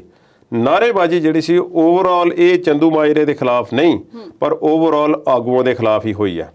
ਕਈਆਂ ਨੇ ਤਾਂ ਇਹ ਵੀ ਗੱਲ ਆਖੀ ਕਿ ਦੇਖੋ ਅਕਾਲੀ ਭਾਵਾਂ ਹੁਣ ਭਾਜਪਾ ਦਾ ਸਾਥ ਛੱਡ ਗਏ ਨੇ, ਪਰ ਕਾਨੂੰਨ ਪਾਸ ਕਰਵਾਉਣ ਵਿੱਚ ਜਿਹੜਾ ਇਹਨਾਂ ਦਾ ਰੋਲ ਆ ਉਸ ਤੋਂ ਮੁੱਕਰ ਨਹੀਂ ਸਕਦੇ। ਇਹ ਉੱਥੇ ਬੈਠੇ ਸਨ, ਇਹਨਾਂ ਨੇ ਸਾਈਨ ਕੀਤੇ ਹੋਏ ਨੇ। ਤੇ ਬੀਬਾ ਬਾਦਲ ਨੇ ਵੀ ਕੁਰਸੀ ਉਸ ਦਿਨ ਛੱਡੀ ਹੈ ਜਿਸ ਦਿਨ ਸਾਰੇ ਪਾਸਿਓਂ ਦਬਾਅ ਪੈ ਗਿਆ। ਤੇ ਨਾਅਰੇ ਕਿਹੜੇ ਲਾਏ ਗਏ? ਚਿੱਟੇ ਬਗਲੇ, ਨੀਲੇ ਮੋਰ, ਇਹ ਵੀ ਚੋਰ ਤੇ ਉਹ ਵੀ ਚੋਰ, ਇਸ ਤਰ੍ਹਾਂ ਦੇ ਨਾਅਰੇ ਲੈ ਗਏ। ਇਸ ਤੇ ਇਤਰਾਜ਼ ਵੀ ਪ੍ਰਗਟ ਹੋਇਆ ਤੇ ਖਹਿਬਾਜ਼ੀ ਵੀ ਉੱਥੇ ਹੋਈ ਹੈ ਥੋੜੀ ਜਿਹੀ। ਅਕਾਲੀ ਵਰਕਰ ਵੀ ਖਿਜੇ ਨੇ ਕਿ ਸਾਨੂੰ ਚੋਰ ਆਖਿਆ ਗਿਆ, ਪਰ ਸਾਰਿਆਂ ਨੂੰ ਸ਼ਿਕੰਜੇ ਦੇ ਵਿੱਚ ਲੈ ਕੇ ਅਕਾਲੀਆਂ ਤੇ ਕਾਂਗਰਸੀਆਂ ਨੂੰ ਉੱਥੇ ਨਾਅਰੇਬਾਜ਼ੀ ਹੋਈ ਹੈ।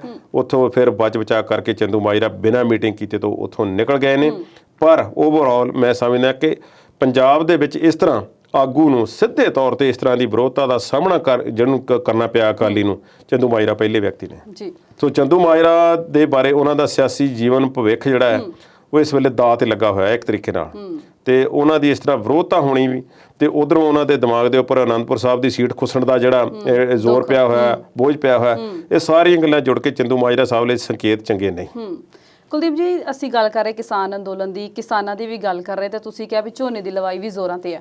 ਥੋੜੇ ਦਿਨ ਪਹਿਲਾਂ ਤੁਸੀਂ ਦਿੱਲੀ ਗਏ ਸੀ, ਇਸ ਵੇਲੇ ਉੱਥੇ ਕਿੱਦਾਂ ਦਾ ਮਾਹੌਲ ਹੈ? ਜੇ ਲਵਾਈ ਝੋਨੇ ਦੀ ਜ਼ੋਰਾਂ ਤੇ ਹੈ ਤੇ ਫਿਰ ਉੱਥੇ ਕੌਣ ਹੈ ਇਸ ਵੇਲੇ? ਬਹੁਤ ਲੋਕ ਨੇ, ਬਹੁਤ ਕਿਸਾਨ ਨੇ, ਕਿਸਾਨ ਹੀ ਬੈਠੇ ਹੋਏ ਨੇ, ਕਿਸਾਨ ਤੇ ਨੇ ਹਿੰਮਤੀ ਨੇ। ਤੁਸੀਂ ਦੇਖੋ ਸਵਲੀਨ ਜੀ, ਸਾਡੇ ਤੇ ਬਜ਼ੁਰਗ ਤੇ ਬੀਬੀਆਂ ਵੀ ਉੱਥੇ ਬੈਠੇ ਹੋਏ ਨੇ। ਸਾਡੇ ਅਸਲ 'ਚ ਜਥੇਬੰਦੀਆਂ ਨਾਲ ਜਿਹੜਾ ਜੁੜਿਆ ਹੋਇਆ ਸਿਸਟਮ ਹੈ, ਕਿਸੇ ਵੇਲੇ ਸਾਨੂੰ ਇਸ ਤਰ੍ਹਾਂ ਲੱਗਦਾ ਹੋਵੇਗਾ ਕਿ 31-32 ਜਥੇਬੰਦੀਆਂ ਕਿਉਂ ਆ ਭਾਈ, ਇੱਕ ਜਥੇਬੰਦੀ ਕਿਉਂ ਨਹੀਂ ਸੀ ਪੰਜਾਬ ਦੀ? ਜਥੇਬੰਦੀ ਇੱਕੋ ਹੀ ਆ ਉੱਥੇ। ਸੰਯੁਕਤ ਕਿਸਾਨ ਮੋਰਚਾ ਜਦੋਂ ਅਸੀਂ ਬਣਾ ਲਿਆ ਸੰਯੁਕਤ ਕਰਕੇ, ਤਾਂ ਫਿਰ ਉਹ ਬਣ ਗਿਆ। ਅਸੀਂ ਸਟੇਜ ਕਾਇਮ ਕਰ ਲਈ ਤੇ ਸਾਰੇ ਪਾਸੇ ਉੱਥੋਂ ਕੋਆਰਡੀਨੇਸ਼ਨ ਕੀਤੀ ਗਈ। ਤੇ ਹੁਣ ਉਹ ਜਿਹੜੀਆਂ ਜਥੇਬੰਦੀਆਂ ਲੋਕਲ ਹਨ, ਚਾਹੇ ਉਹ ਮਾਲਵੇ ਦੀਆਂ ਨੇ, ਚਾਹੇ ਦੁਆਬੇ ਦੀਆਂ ਨੇ, ਚਾਹੇ ਮਾਝੇ ਦੀਆਂ ਨੇ, ਉਹ ਲੋਕਲ ਆਗੂ ਜਿਹੜੇ ਨੇ, ਜਿਹੜੇ ਉਹਨਾਂ ਜਥੇਬੰਦੀਆਂ ਦੇ ਆਗੂ ਨੇ, ਭਾਵੇਂ ਉਹ ਲੋਕਲ ਸੰਘਰਸ਼ ਦੇ ਵਿੱਚੋਂ ਉਪਜੇ ਹੋਏ ਲੋਕ ਨੇ, ਚਾਹੇ ਕੋਈ ਸੰਘਰਸ਼ ਜਿਹੜਾ ਹੈ ਉਹ ਝੋਨੇ ਦੇ ਵਿੱਚੋਂ ਹੀ ਹੋਵੇ, ਚਾਹੇ ਮੰਡੀਕਰਨ ਸਿਸਟਮ, ਚਾਹੇ ਬਾਗਬਾਨੀ 'ਚੋਂ ਹੋਵੇ, ਚਾਹੇ ਗੰਨੇ ਦੀ ਖੇਤੀ ਦੇ ਵਿੱਚੋਂ ਹੋਵੇ, ਉਹ ਵੱਖਰੇ ਵੱਖਰੀਆਂ ਜਿਹੜੀਆਂ ਕਮੇਟੀਆਂ ਨੇ ਉਹ ਇਸੇ ਤਰ੍ਹਾਂ ਉਪਜੀਆਂ ਹੋਈਆਂ ਨੇ। ਸੋ ਆਪਣੇ ਤਰੀਕੇ ਨਾਲ ਜ਼ੋਰ ਲਾ ਕੇ ਵਰਕਰਾਂ ਨੂੰ ਲਾਮਬੰਦ ਕਰਕੇ ਵਾਰੋ-ਵਾਰੀ ਸਿਰ ਜਾ ਰਹੀਆਂ ਨੇ, ਕੋਈ ਸਮੱਸਿਆ ਨਹੀਂ, ਪੂਰੇ ਜ਼ੋਰ ਤੇ ਹੈ। ਤੇ ਜਿਉਂ ਹੁਣ ਮੌਸਮ ਠੀਕ ਹੋਵੇਗਾ ਤੇ ਸਿਆਲ ਫਿਰ ਜਦੋਂ ਪੈਰ ਪਸਾਰਨੇ ਸ਼ੁਰੂ ਕਰੇਗਾ ਹੌਲੀ ਹੌਲੀ ਸਤੰਬਰ ਅਕਤੂਬਰ ਦੇ ਵਿੱਚ, ਤੇ ਕਿਸਾਨਾਂ ਨੇ ਤਾਂ ਪਹਿਲਾਂ ਹੀ ਕਿਹਾ ਹੋਇਆ ਕਿ ਅਸੀਂ ਅਗਲੇ ਸਾਲ ਵਾਲੀਆਂ ਇਲੈਕਸ਼ਨਾਂ ਦੇ ਵਿੱਚ ਯੂਪੀ ਨੂੰ ਵੀ ਜਾਣਾ ਹੈ ਫਰਵਰੀ ਦੇ ਵਿੱਚ, ਪੰਜਾਬ ਦੇ ਨਾਲ ਹੀ ਹੋਣੀਆਂ ਨੇ। ਸੋ ਇਸ ਗੱਲ ਦੀ ਕੋਈ ਫਿਕਰ ਨਾ ਕਰੋ ਤੁਸੀਂ, ਪੂਰੀ ਰੌਣਕ ਆ। ਜੀ ਜੀ, ਮੁੱਦੇ ਹਾਲੇ ਹੋਰ ਵੀ ਬਹੁਤ ਨੇ ਜਿਨ੍ਹਾਂ ਤੇ ਅਸੀਂ ਚਰਚਾ ਕਰਨੀ ਹੈ, ਪਰ ਇਸ ਵੇਲੇ ਵੇਲਾ ਹੋ ਗਿਆ ਇੱਕ ਛੋਟੀ ਜਿਹੀ ਬ੍ਰੇਕ ਦਾ। ਜਲਦ ਹਾਜ਼ਰ ਹੁੰਦੇ ਹਾਂ।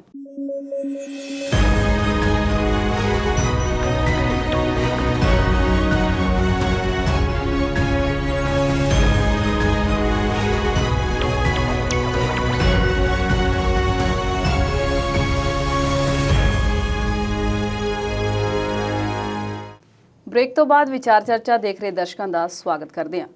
ਕੁਲਦੀਪ ਜੀ, ਦਿੱਲੀ ਹਾਈ ਕੋਰਟ 'ਚ ਇਹੋ ਜਿਹਾ ਕਿਹੜਾ ਕੇਸ ਸੀ ਵੀ ਦਿੱਲੀ ਪੁਲਿਸ ਨੂੰ ਪੈਰ ਪਛਾਣ ਨੂੰ ਖਿੱਚਣੇ ਪੈ ਗਏ?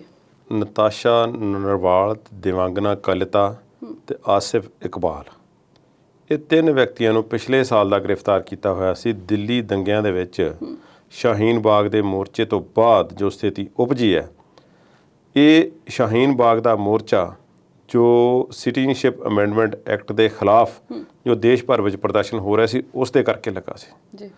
ਇਹ ਤਿੰਨੇ ਪਿੰਜਰਾ ਤੋੜ ਇੱਕ ਸੰਸਥਾ ਜਿਹੜੀ ਹੈ ਉਸ ਦੇ ਸੰਸਥਾਪਕਾਂ ਦੇ ਵਿੱਚੋਂ ਹਨ। ਦਿੱਲੀ ਦੇ ਵਿੱਚ ਜਵਾਹਰ ਲਾਲ ਨਹਿਰੂ ਯੂਨੀਵਰਸਿਟੀ ਤੇ ਜਾਮੀਆ ਮਿਲੀਆ ਇਸਲਾਮੀਆ ਦੇ ਸਟੂਡੈਂਟ ਨੇ। ਆਸਿਫ ਇਕਬਾਲ ਜਾਮੀਆ ਮਿਲੀਆ ਦਾ ਤੇ 2 ਲੜਕੀਆਂ ਜਿਹੜੀਆਂ ਨੇ ਉਹ ਜਵਾਹਰ ਲਾਲ ਨਹਿਰੂ ਯੂਨੀਵਰਸਿਟੀ ਦੀਆਂ ਵਿਦਿਆਰਥਣਾਂ ਨੇ। ਹੁਣ ਇਹਨਾਂ ਨੇ ਜਦੋਂ ਇੱਕ ਅਜਿਹੇ ਸੰਸਥਾਨ ਦੇ ਵਿੱਚ ਪੜ੍ਹਦੀਆਂ ਸਨ ਤੇ ਉੱਥੋਂ ਪਿੰਜਰਾ ਤੋੜ ਸੰਗਠਨ ਦਾ ਉਦਘਾਟਨ ਇਹਨਾਂ ਨੇ ਜਾਂ ਸੰਸਥਾ ਕੀਤੀ, ਜਿਸ ਦੇ ਵਿੱਚ ਔਰਤਾਂ ਦੇ ਹੱਕਾਂ ਦੀ ਗੱਲ ਕੀਤੀ ਗਈ ਤੇ ਬੜੀ ਉਸ ਨੂੰ ਮਾਨਤਾ ਮਿਲੀ ਸੀ। ਜਵਾਹਰ ਲਾਲ ਨਹਿਰੂ ਯੂਨੀਵਰਸਿਟੀ ਦੇ ਵਿੱਚੋਂ ਇਸ ਤਰ੍ਹਾਂ ਦੀਆਂ ਕਈ ਲਹਿਰਾਂ ਉਪਜਦੀਆਂ ਰਹੀਆਂ ਨੇ ਪਿਛਲੇ ਇਤਿਹਾਸ ਦੇ ਵਿੱਚ ਵੀ ਤੇ ਅੱਜ ਵੀ। ਕਨਈਆ ਕੁਮਾਰ ਵੀ ਉੱਥੋਂ ਦੀ ਉਪਜ ਨੇ। ਇਸ ਤਰ੍ਹਾਂ ਦੇ ਨਾਮ ਵੱਡੇ ਵੱਡੇ ਉੱਥੋਂ ਨਿਕਲ ਕੇ ਆਉਂਦੇ ਰਹੇ ਨੇ, ਇਸ ਗੱਲ ਵਿੱਚ ਕੋਈ ਸ਼ੱਕ ਨਹੀਂ। ਉੱਥੇ ਦਾ ਸਿਸਟਮ ਹੀ ਇਹੋ ਜਿਹਾ। ਸੋ ਦੇਸ਼ ਦੇ ਇਹ ਕਹਿ ਲਓ ਕਿ ਲੋਕਤੰਤਰੀ ਸਿਸਟਮ ਦੇ ਵਿੱਚ ਬਹੁਤ ਸੋਹਣਾ ਯੋਗਦਾਨ ਜਿਹੜਾ ਹੈ ਜਵਾਹਰ ਲਾਲ ਨਹਿਰੂ ਯੂਨੀਵਰਸਿਟੀ ਨੇ ਪਾਇਆ ਜੀ। ਚੰਗਾ ਜਾਂ ਮਾੜਾ ਇੱਕ ਵੱਖਰੀ ਗੱਲ ਹੈ, ਪਰ ਇਹ ਜਿਸ ਤਰ੍ਹਾਂ ਦਾ ਇੱਕ ਲੋਕਤੰਤਰ ਦੇ ਵਿਕਾਸ ਵਾਸਤੇ ਸਿਸਟਮ ਚਾਹੀਦਾ ਹੁੰਦਾ ਹੈ, ਉਹ ਉੱਥੋਂ ਮਿਲਿਆ ਜੀ। ਹੁਣ ਇਹਨਾਂ ਨੂੰ ਜਦੋਂ ਸਿਟੀਜ਼ਨਸ਼ਿਪ ਅਮੈਂਡਮੈਂਟ ਐਕਟ ਦੇ ਤਹਿਤ ਜਦੋਂ ਇਹਨਾਂ ਨੇ ਮੁਜ਼ਾਹਰਿਆਂ ਦੇ ਵਿੱਚ ਹਿੱਸਾ ਲੈਣਾ ਸ਼ੁਰੂ ਕਰ ਦਿੱਤਾ ਇਸ ਪਿੰਜਰਾ ਤੋੜ ਸੰਗਠਨ ਦੇ ਕਾਰਕੁਨਾਂ ਨੇ, ਤਾਂ ਇਹਨਾਂ ਤਿੰਨਾਂ ਨੂੰ ਦਿੱਲੀ ਪੁਲਿਸ ਨੇ ਚਾਰਜਸ਼ੀਟ ਕਰਕੇ ਛੋਟੇ ਛੋਟੇ ਕੇਸਾਂ ਦੇ ਵਿੱਚ, ਵੱਖਰੇ ਵੱਖਰੇ ਕੇਸਾਂ ਦੇ ਵਿੱਚ ਇਹਨਾਂ ਨੂੰ ਨਾਮਜ਼ਦ ਕਰਕੇ ਤੇ ਪਿੱਛੇ ਡੱਕ ਦਿੱਤਾ। UAPA ਜਿਹੜਾ ਐਕਟ ਹੈ ਉਹ ਲਾ ਦਿੱਤਾ। ਔਰ ਇੱਕ ਇਸ ਤਰ੍ਹਾਂ ਦਾ ਐਕਟ ਹੈ ਜਿਸ ਦੇ ਤਹਿਤ ਕਿਸੇ ਵਿਅਕਤੀ ਨੂੰ ਜਾਂ ਕਿਸੇ ਗਰੁੱਪ ਨੂੰ ਇਹ ਕਹਿ ਕੇ ਉਹਨਾਂ ਨੂੰ ਜ਼ਿਆਦਾ ਦੇਰ ਬੰਦੀ ਬਣਾ ਕੇ ਰੱਖਿਆ ਜਾ ਸਕਦਾ ਹੈ ਕਿ ਜਿਸ ਦੇ ਵਿੱਚ ਉਹਨਾਂ ਦੇ ਖਿਲਾਫ ਕੋਈ ਪੁਖਤਾ ਸਬੂਤ ਭਾਵੇਂ ਹੋਵੇ ਨਾ ਹੋਵੇ ਤੇ ਪੁਲਿਸ ਉਹਨੂੰ 90 ਦਿਨਾਂ ਦੇ ਵਿੱਚ ਜਾਂ ਉਸ ਦੇ ਖਿਲਾਫ ਕੋਈ ਕੇਸ ਫਾਈਲ ਨਾ ਕਰ ਸਕੇ ਤਾਂ ਉਸ ਨੂੰ 6 ਮਹੀਨਿਆਂ ਲਈ ਜਿਹੜਾ ਰੱਖਿਆ ਜਾ ਸਕਦਾ ਫਿਰ ਵੀ ਅੰਦਰ। ਹੁਣ 90 ਦਿਨਾਂ ਵਾਲੀ ਸ਼ਰਤ ਆਮ ਕੇਸਾਂ ਦੇ ਵਿੱਚ ਲਾਗੂ ਹੁੰਦੀ ਹੈ। ਆਮ ਕੇਸਾਂ ਦੇ ਵਿੱਚ ਜਦੋਂ ਤੁਹਾਨੂੰ ਗ੍ਰਿਫਤਾਰ ਕੀਤਾ ਜਾਂਦਾ ਤੇ 90 ਦਿਨਾਂ ਦੇ ਅੰਦਰ ਪੁਲਿਸ ਕੁਝ ਤੁਹਾਡੇ ਖਿਲਾਫ ਕੁਝ ਵੀ ਨਾ ਜਿਹੜਾ ਪੇਸ਼ ਕਰ ਸਕੇ, ਫਿਰ ਤੁਹਾਨੂੰ ਜਿਹੜਾ ਹੈ ਆਟੋਮੈਟਿਕਲੀ ਜਿਹੜੀ ਜ਼ਮਾਨਤ ਮਿਲ ਜਾਂਦੀ ਹੈ। ਜਦਕਿ ਇਸ ਕੇਸ ਦੇ ਤਹਿਤ ਗ੍ਰਿਫਤਾਰ ਹੋਣ ਵਾਲਿਆਂ ਨੂੰ ਅੱਤਵਾਦ ਦੇ ਕਾਨੂੰਨਾਂ ਦੇ ਬਰਾਬਰ ਲਿਆਂਦਾ ਜਾਂਦਾ ਤੇ ਉਹਨਾਂ ਨੂੰ ਆਪਣੇ ਤੌਰ ਤੇ ਸਬੂਤ ਪੇਸ਼ ਕਰਨੇ ਪੈਂਦੇ ਨੇ ਕਿ ਅਸੀਂ ਬੇਗੁਨਾਹ ਹਾਂ। ਤੇ ਇਸ ਕੇਸ ਦੇ ਤਹਿਤ ਉਹਨਾਂ ਖਿਲਾਫ ਕੇਸ ਰਜਿਸਟਰ ਕੀਤੇ ਗਏ। ਸੋ ਸਾਲ ਹੋ ਗਿਆ ਉਹਨਾਂ ਨੂੰ ਤਕਰੀਬਨ ਜੇਲ੍ਹ ਦੇ ਵਿੱਚ ਬੈਠਿਆਂ ਨੂੰ। ਤੇ ਹੁਣ 15 ਜੂਨ ਨੂੰ ਦਿੱਲੀ ਦੀ ਹਾਈ ਕੋਰਟ ਨੇ ਹੁਕਮ ਦੇ ਦਿੱਤਾ ਸੀ ਕਿ ਇਹਨਾਂ ਨੂੰ ਜ਼ਮਾਨਤ ਦੇ ਦਿੱਤੀ ਜਾਵੇ, ਇਹ ਕਹਿ ਕੇ ਕਿ ਸਰਕਾਰ ਜਿਹੜੀ ਹੈ ਉਹ ਇਸ UAPA ਕਾਨੂੰਨ ਦੀ ਪਰਿਭਾਸ਼ਾ ਨੂੰ ਚੰਗੀ ਤਰ੍ਹਾਂ ਕਲੀਅਰ ਨਹੀਂ ਕਰ ਸਕੀ ਤੇ ਇਹਨਾਂ ਨੂੰ ਗਲਤ ਤਰੀਕੇ ਨਾਲ ਹੁੜ ਕੇ ਅੰਦਰ ਰੱਖਿਆ ਹੋਇਆ ਹੁਣ ਤੱਕ, ਜਿਹੜਾ ਕਿ ਨਹੀਂ ਰੱਖਿਆ ਜਾਣਾ ਚਾਹੀਦਾ ਸੀ। ਇਸ ਨਾਲ ਬੋਲਣ ਦੀ ਆਜ਼ਾਦੀ ਦੇ ਅਧਿਕਾਰਾਂ ਦਾ ਹਨਨ ਹੁੰਦਾ ਹੈ, ਉਸ ਦਾ ਨੁਕਸਾਨ ਹੁੰਦਾ ਹੈ ਤੇ ਸਰਕਾਰ ਜਿਹੜੀ ਹੈ ਇੱਕ ਅੱਤਵਾਦ ਦੀ ਪਰਿਭਾਸ਼ਾ ਨੂੰ ਵੀ ਮਿਟਾ ਰਹੀ ਆ। ਇਸ ਦੇ ਨਾਲ ਉਹ ਲੋਕ ਦਾਇਰੇ ਤੋਂ ਬਾਹਰ ਹੋ ਜਾਂਦੇ ਨੇ ਜੋ ਸੱਚਮੁੱਚ ਅੱਤਵਾਦ ਦੀਆਂ ਕਾਰਵਾਈਆਂ ਦੇ ਵਿੱਚ ਸ਼ਾਮਲ ਨੇ। ਤੇ ਇਸ ਤਰ੍ਹਾਂ ਦੇ ਕਾਨੂੰਨ ਵਿੱਚ ਆਮ ਲੋਕਾਂ ਨੂੰ ਲਿਆ ਕੇ ਜਦੋਂ ਦੋਨਾਂ ਨੂੰ ਇੱਕਮਿਕ ਕਰ ਦਿੱਤਾ ਜਾਂਦਾ ਤੇ ਫਿਰ ਆਮ ਲੋਕਾਂ ਵਿੱਚ ਤੇ ਅੱਤਵਾਦੀਆਂ ਵਿੱਚ ਬਹੁਤਾ ਫਰਕ ਨਹੀਂ ਰਹਿ ਜਾਂਦਾ ਤੇ ਜਿਹੜੀ ਲਕੀਰ ਇੱਕ ਸਾਫ਼ ਅੱਤਵਾਦ ਵਿਚਾਲੇ ਤੇ ਆਮ ਲੋਕਾਂ ਦੇ ਵਿਚਕਾਰ ਹੋਣੀ ਚਾਹੀਦੀ ਹੈ ਉਹ ਧੁੰਦਲੀ ਪੈ ਗਈ ਹੈ ਤੇ ਸਰਕਾਰ ਇਸ ਦੇ ਫਰਕ ਨੂੰ ਸਮਝਣ ਤੋਂ ਅਸਮਰੱਥ ਹੈ। ਇਹ ਅਦਾਲਤ ਨੇ ਆਖਿਆ 15 ਜੂਨ ਨੂੰ ਕਹਿ ਦਿੱਤਾ ਕਿ ਇਹਨਾਂ ਨੂੰ ਹੁਣ ਤੁਸੀਂ ਜ਼ਮਾਨਤ ਦੇ ਦਿਓ। ਦਿੱਲੀ ਪੁਲਿਸ ਨੂੰ ਹੱਥਾਂ ਪੈਰਾਂ ਦੀ ਪੈ ਗਈ, ਠੀਕ ਉਸੇ ਤਰ੍ਹਾਂ ਜਿਵੇਂ ਦੀਪ ਸਿੱਧੂ ਦੇ ਕੇਸ ਦੇ ਵਿੱਚ ਪਈ ਸੀ ਕਿ ਦੀਪ ਸਿੱਧੂ ਦੇ ਮਾਮਲੇ ਵਿੱਚ ਵੀ ਜਦੋਂ ਅਦਾਲਤ ਨੇ ਇੱਕ ਵਾਰੀ ਰਿਮਾਂਡ ਲੈ ਲਿਆ, 2 ਵਾਰੀ ਲੈ ਲਿਆ ਤੇ ਜਦੋਂ ਉਸ ਨੂੰ ਇੱਕ ਵਾਰੀ ਅਦਾਲਤ ਮਿਲ ਗਈ ਤੇ ਫਿਰ ਉਸ ਨੂੰ ਫੜ ਲਿਆ ਇਹ ਕਹਿ ਕੇ ਕਿ ਸਾਨੂੰ ਇੱਕ ਹੋਰ ਕੇਸ ਦੇ ਵਿੱਚ ਇਸ ਦੇ ਰਿਮਾਂਡ ਚਾਹੀਦਾ ਤੇ ਅਦਾਲਤ ਨੇ ਕਿਹਾ ਕਿ ਤੁਸੀਂ ਪਹਿਲਾਂ ਸੁੱਤੇ ਹੋਏ ਸੀ, ਪਹਿਲਾਂ ਤੁਸੀਂ ਕਿੱਥੇ ਸੀ, ਜੇ ਤੁਹਾਨੂੰ ਇੰਨਾ ਟਾਈਮ ਦੇ ਦਿੱਤਾ ਤੇ ਹੁਣ ਨਹੀਂ ਤੁਹਾਨੂੰ ਟਾਈਮ ਮਿਲਣਾ, ਜ਼ਮਾਨਤ ਦਿਓ। ਇਸ ਕੇਸ ਦੇ ਵਿੱਚ ਵੀ ਇਸ ਤਰ੍ਹਾਂ ਦੇ ਕੋਈ ਕੇਸ ਕੱਢ ਲੈ ਤੇ ਜ਼ਮਾਨਤ ਰੋਕਣ ਵਾਸਤੇ ਜਿਹੜਾ ਸੀ ਹੋਰਨਾਂ ਅਦਾਲਤਾਂ ਦੇ ਵਿੱਚ ਜਿਹੜੀ ਅਰਜ਼ੀਆਂ ਪਾਉਣੀਆਂ ਸ਼ੁਰੂ ਕਰ ਦਿੱਤੀਆਂ। ਕੜਕੜਡੁਮਾ ਅਦਾਲਤ ਦੇ ਵਿੱਚ ਕੱਲ ਫੇਰ ਸੁਣਵਾਈ ਹੋਈ ਤੇ ਉੱਥੇ ਫਿਰ ਜੱਜ ਬੇਦੀ ਨੇ ਉਹਨਾਂ ਨੇ ਹੁਕਮ ਦੇ ਦਿੱਤਾ ਕਿ ਛੇਤੀ ਇਹਨਾਂ ਨੂੰ ਰਿਹਾ ਕਰੋ ਤੇ ਹੋਰ ਆਸੇ-ਪਾਸੇ ਹੱਥ ਨਾ ਮਾਰੋ, ਇਹ ਚੰਗੀ ਗੱਲ ਨਹੀਂ ਹੈ। ਸੋ ਉਹਨਾਂ ਨੂੰ ਰਿਹਾ ਕਰ ਦਿੱਤਾ ਗਿਆ, ਦੋਵਾਂ ਲੜਕੀਆਂ ਨੂੰ 7 ਵਜੇ ਤੇ ਆਸਿਫ ਇਕਬਾਲ ਨੂੰ 7:30 ਵਜੇ ਰਿਹਾਈ ਮਿਲੀ। ਹਾਲਾਂਕਿ ਇਹਨਾਂ ਨੂੰ ਪਹਿਲਾਂ ਵੀ ਜਿਹੜੇ ਜਦੋਂ ਇਹਨਾਂ ਤੇ ਇਨੀਸ਼ੀਅਲੀ ਕੇਸ ਦਰਜ ਹੋਏ ਸਨ ਉਦੋਂ ਵੀ ਕਈ ਕੇਸਾਂ ਦੇ ਵਿੱਚ ਜ਼ਮਾਨਤ ਮਿਲੀ ਸੀ ਤੇ ਰਿਹਾ ਕਰਦੇ ਸੀ ਤੇ ਫਿਰ ਫੜ ਲੈਂਦੇ ਸੀ। ਇੱਕ ਕੇਸ ਹੋਰ ਪਾ ਕੇ ਕਿ ਫਲਾਨੀ ਜਗ੍ਹਾ ਤੇ ਪੁਲਿਸ ਨਾਲ ਜਿਹੜਾ ਸੀ ਝੜਪ ਹੋਈ ਹੈ ਲੋਕਾਂ ਦੀ ਮੁਜ਼ਾਹਰਾਕਾਰੀਆਂ ਦੀ, ਉਸ ਕੇਸ ਦੇ ਵਿੱਚ ਇਸਨੇ ਇੰਨੇ ਮੁਜ਼ਾਹਰਾਕਾਰੀਆਂ ਨੂੰ ਭੜਕਾਉਣ ਦਾ ਕੰਮ ਕੀਤਾ, ਇਹਨੂੰ ਫੜ ਲਓ। ਇੱਕ ਹੋਰ ਕੇਸ ਦੇ ਵਿੱਚ ਪਾ ਦਿਓ। ਇਸ ਤਰ੍ਹਾਂ ਕਈ ਕੇਸ ਉਹਨਾਂ ਤੇ ਕਈ ਧਾਰਾਵਾਂ ਲਾ ਕੇ ਪਾ ਦਿੱਤੇ ਤੇ ਉਹਨਾਂ ਦੇ ਛੁੱਟਣ ਦੇ ਰਾਹ ਦੇ ਸਾਰੇ ਬੰਦ ਕਰ ਦਿੱਤੇ। ਦਿੱਲੀ ਪੁਲਿਸ ਅਜੇ ਵੀ ਭੱਜੀ ਫਿਰਦੀ ਹੈ। ਅੱਜ ਇਹ ਸਾਡਾ ਪ੍ਰੋਗਰਾਮ ਰਿਕਾਰਡ ਹੋ ਰਿਹਾ ਤੇ ਅੱਜ ਵੀ ਦਿੱਲੀ ਦੀ ਸੁਪਰੀਮ ਕੋਰਟ ਦੇ ਵਿੱਚ ਜਿਹੜੀ ਸੁਣਵਾਈ ਹੋ ਰਹੀ ਹੈ ਇਸ ਕੇਸ ਦੇ ਵਿੱਚ, ਜਿੱਥੇ ਦਿੱਲੀ ਪੁਲਿਸ ਫੇਰ ਕਹਿ ਰਹੀ ਹੈ ਕਿ ਅਜੇ ਇਹਨਾਂ ਨੂੰ ਜ਼ਮਾਨਤ ਜਿਹੜੀ ਹੈ ਨਹੀਂ ਦਿੱਤੀ ਜਾਣੀ ਚਾਹੀਦੀ ਹੈ, ਖਤਰਨਾਕ ਮੁਜਰਮ ਨੇ। ਸੋ ਇਸ ਤਰ੍ਹਾਂ ਦੇ ਹਾਲਾਤ ਨੇ। ਇਸ ਕੇਸ ਦੇ ਵਿੱਚ ਦਿੱਲੀ ਹਾਈ ਕੋਰਟ ਤੇ ਕੜਕੜਡੁਮਾ ਦੀ ਅਦਾਲਤ ਨੇ ਜਿਹੜੇ ਫੈਸਲੇ ਲਏ ਨੇ ਉਹ ਦਿੱਲੀ ਪੁਲਿਸ ਦੀ ਖਿਚਾਈ ਹੋਈ ਹੈ ਕਿਸਮ ਦੀ। ਤੇ ਦਿੱਲੀ ਪੁਲਿਸ ਦੀ ਖਿਚਾਈ ਹੈ ਪਹਿਲੀ ਵਾਰੀ ਨਹੀਂ ਹੋਈ, ਪਹਿਲਾਂ ਵੀ ਹੋ ਚੁੱਕੀ ਹੈ। ਦਿੱਲੀ ਪੁਲਿਸ ਨੂੰ ਆਪਣੇ ਕੰਮ ਕਾਜ ਕਰਨ ਦੀ ਸ਼ੈਲੀ ਤੇ ਥੋੜਾ ਜਿਹਾ ਝਾਤ ਮਾਰਨ ਦੀ ਲੋੜ ਹੈ ਕਿ ਇਸ ਤਰ੍ਹਾਂ ਦੀ ਸਖਤੀ ਉਹ ਕਿਹਦੇ ਕਹਿਣ ਤੇ ਕਰ ਰਹੇ ਨੇ ਤੇ ਕਿਉਂ ਕਰ ਰਹੇ ਨੇ। ਕਾਨੂੰਨ ਹੈ, ਸੰਵਿਧਾਨ ਹੈ, ਸਾਰਾ ਕੁਝ ਉਸੇ ਦਾਇਰੇ ਵਿੱਚ ਰਹਿ ਕੇ ਕੀਤਾ ਜਾਵੇ। ਨਵਦੀਪ ਕੌਰ ਦੇ ਮਾਮਲੇ ਦੇ ਵਿੱਚ ਵੀ ਹਰਿਆਣਾ ਪੁਲਿਸ ਦੀ ਕਾਰਵਾਈ ਜਿਹੜੀ ਸੀ ਕਿ ਜਿਹੜੀ ਉਹਨਾਂ ਦਾ ਇੱਕ ਕੰਮਕਾਜ ਕਰਨ ਦਾ ਤਰੀਕਾ ਸੀ ਉਸ ਤੇ ਵੀ ਕਿੰਤੂ ਪ੍ਰੰਤੂ ਹੋਏ ਸਨ। ਇਹ ਸਾਰੀਆਂ ਗੱਲਾਂ ਪੁਲਿਸ ਦਾ ਜਿਹੜਾ ਇੱਕ ਸਿਸਟਮ ਪੂਰੇ ਭਾਰਤ ਦੇ ਵਿੱਚ ਉਪਜਿਆ ਜਾ ਚੁੱਕਾ ਹੈ ਕਿ ਜੋ ਲੋਕਲ ਸਰਕਾਰਾਂ ਹੁੰਦੀਆਂ ਨੇ ਉਸੇ ਹਿਸਾਬ ਨਾਲ ਹੀ ਇਹ ਸਾਰੇ ਜਿਹੜੇ ਨੇ ਅਦਾਰੇ ਚੱਲਦੇ ਨੇ ਤੇ ਸਰਕਾਰਾਂ ਉਹਨਾਂ ਨੂੰ ਆਪਣੇ ਹਿਸਾਬ ਨਾਲ ਚਲਾਉਣ ਦੀ ਯਤਨ ਕਰਦੀਆਂ ਨੇ। ਜਿਵੇਂ ਆਖਿਆ ਜਾਂਦਾ ਹੈ ਕਿ 4-5 ਇੰਡੀਆ ਦੀਆਂ ਵੱਡੀਆਂ ਏਜੰਸੀਆਂ ਜਿਹੜੀਆਂ ਨੇ ਉਹ ਕੇਂਦਰ ਸਰਕਾਰ ਦੀਆਂ ਜਾਂ ਰਾਜ ਸਰਕਾਰਾਂ ਦੀਆਂ ਪਿੰਜਰੇ ਦੇ ਤੋਤੇ ਨੇ, ਇਸ ਤੋਂ ਬਾਅਦ ਕੁਝ ਨਹੀਂ ਹੈ। ਇਹ ਗੱਲ ਮਾੜੀ ਹੈ। ਇਸ ਤਰ੍ਹਾਂ ਦਾ ਦੁਨੀਆ ਭਰ ਦੇ ਵਿੱਚ ਪ੍ਰਭਾਵ ਨਹੀਂ ਪੈਣਾ ਚਾਹੀਦਾ। ਕੁਲਦੀਪ ਜੀ, ਦਿੱਲੀ ਤੋਂ ਬਾਅਦ ਜੇ ਰੁਖ ਕਰੀਏ ਪੱਛਮੀ ਬੰਗਾਲ ਦਾ, ਤੇ ਮਮਤਾ ਬੈਨਰਜੀ ਤੇ ਰਾਜਪਾਲ ਧਨਖੜ ਦੀ ਸੁਲਹ ਸਫਾਈ ਹੋਈ, ਲੜਾਈ ਮੁੱਕੀ ਜਾਂ ਰੇੜਕਾ ਉੱਥੇ ਹੀ ਹੈ ਹਲੇ? ਰੇੜਕਾ ਪੂਰਾ ਰੇੜਕਾ ਪਿਆ ਹੋਇਆ ਜੀ। ਰਾਜਪਾਲ ਜਗਦੀਪ ਧਨਖੜ ਜਿਹੜੇ ਨੇ ਉਹ ਪੂਰੇ ਇਸ ਵੇਲੇ ਲਾਮ ਲਸ਼ਕਰ ਲੈ ਕੇ ਜਿਹੜੇ ਨੇ ਪਹੁੰਚ ਜਾਂਦੇ ਨੇ। ਜਦੋਂ ਜਿਵੇਂ ਕਿਸੇ ਨੂੰ ਕੋਈ ਸ਼ਿਕਾਇਤ ਲਾਉਣੀ ਹੋਵੇ ਤੇ ਇੱਕ ਬੱਚਾ ਹੁੰਦਾ ਸਕੂਲ ਦੇ ਵਿੱਚ ਇਸ ਤਰ੍ਹਾਂ ਦਾ ਕੋਈ ਵੀ ਗੱਲ ਹੋਵੇ ਤਾਂ ਉਹਨੇ ਹਾਈ ਕਮਾਂਡ ਕੋਲ ਜਾਣਾ ਹੁੰਦਾ ਹੈ, ਮੁੱਖ ਅਧਿਆਪਕ ਦੇ ਕੋਲ ਜਾਂ ਕਲਾਸ ਇੰਚਾਰਜ ਦੇ ਕੋਲ ਹੀ, ਦੇਖੋ ਜੀ ਮੇਰੇ ਨਾਲ ਇਸ ਤਰ੍ਹਾਂ ਹੋ ਰਿਹਾ। ਉਹਨਾਂ ਨੇ ਹਾਜ਼ਰੀ ਪੂਰੀ ਲਵਾਈ ਹੈ ਦਿੱਲੀ ਦੇ ਵਿੱਚ।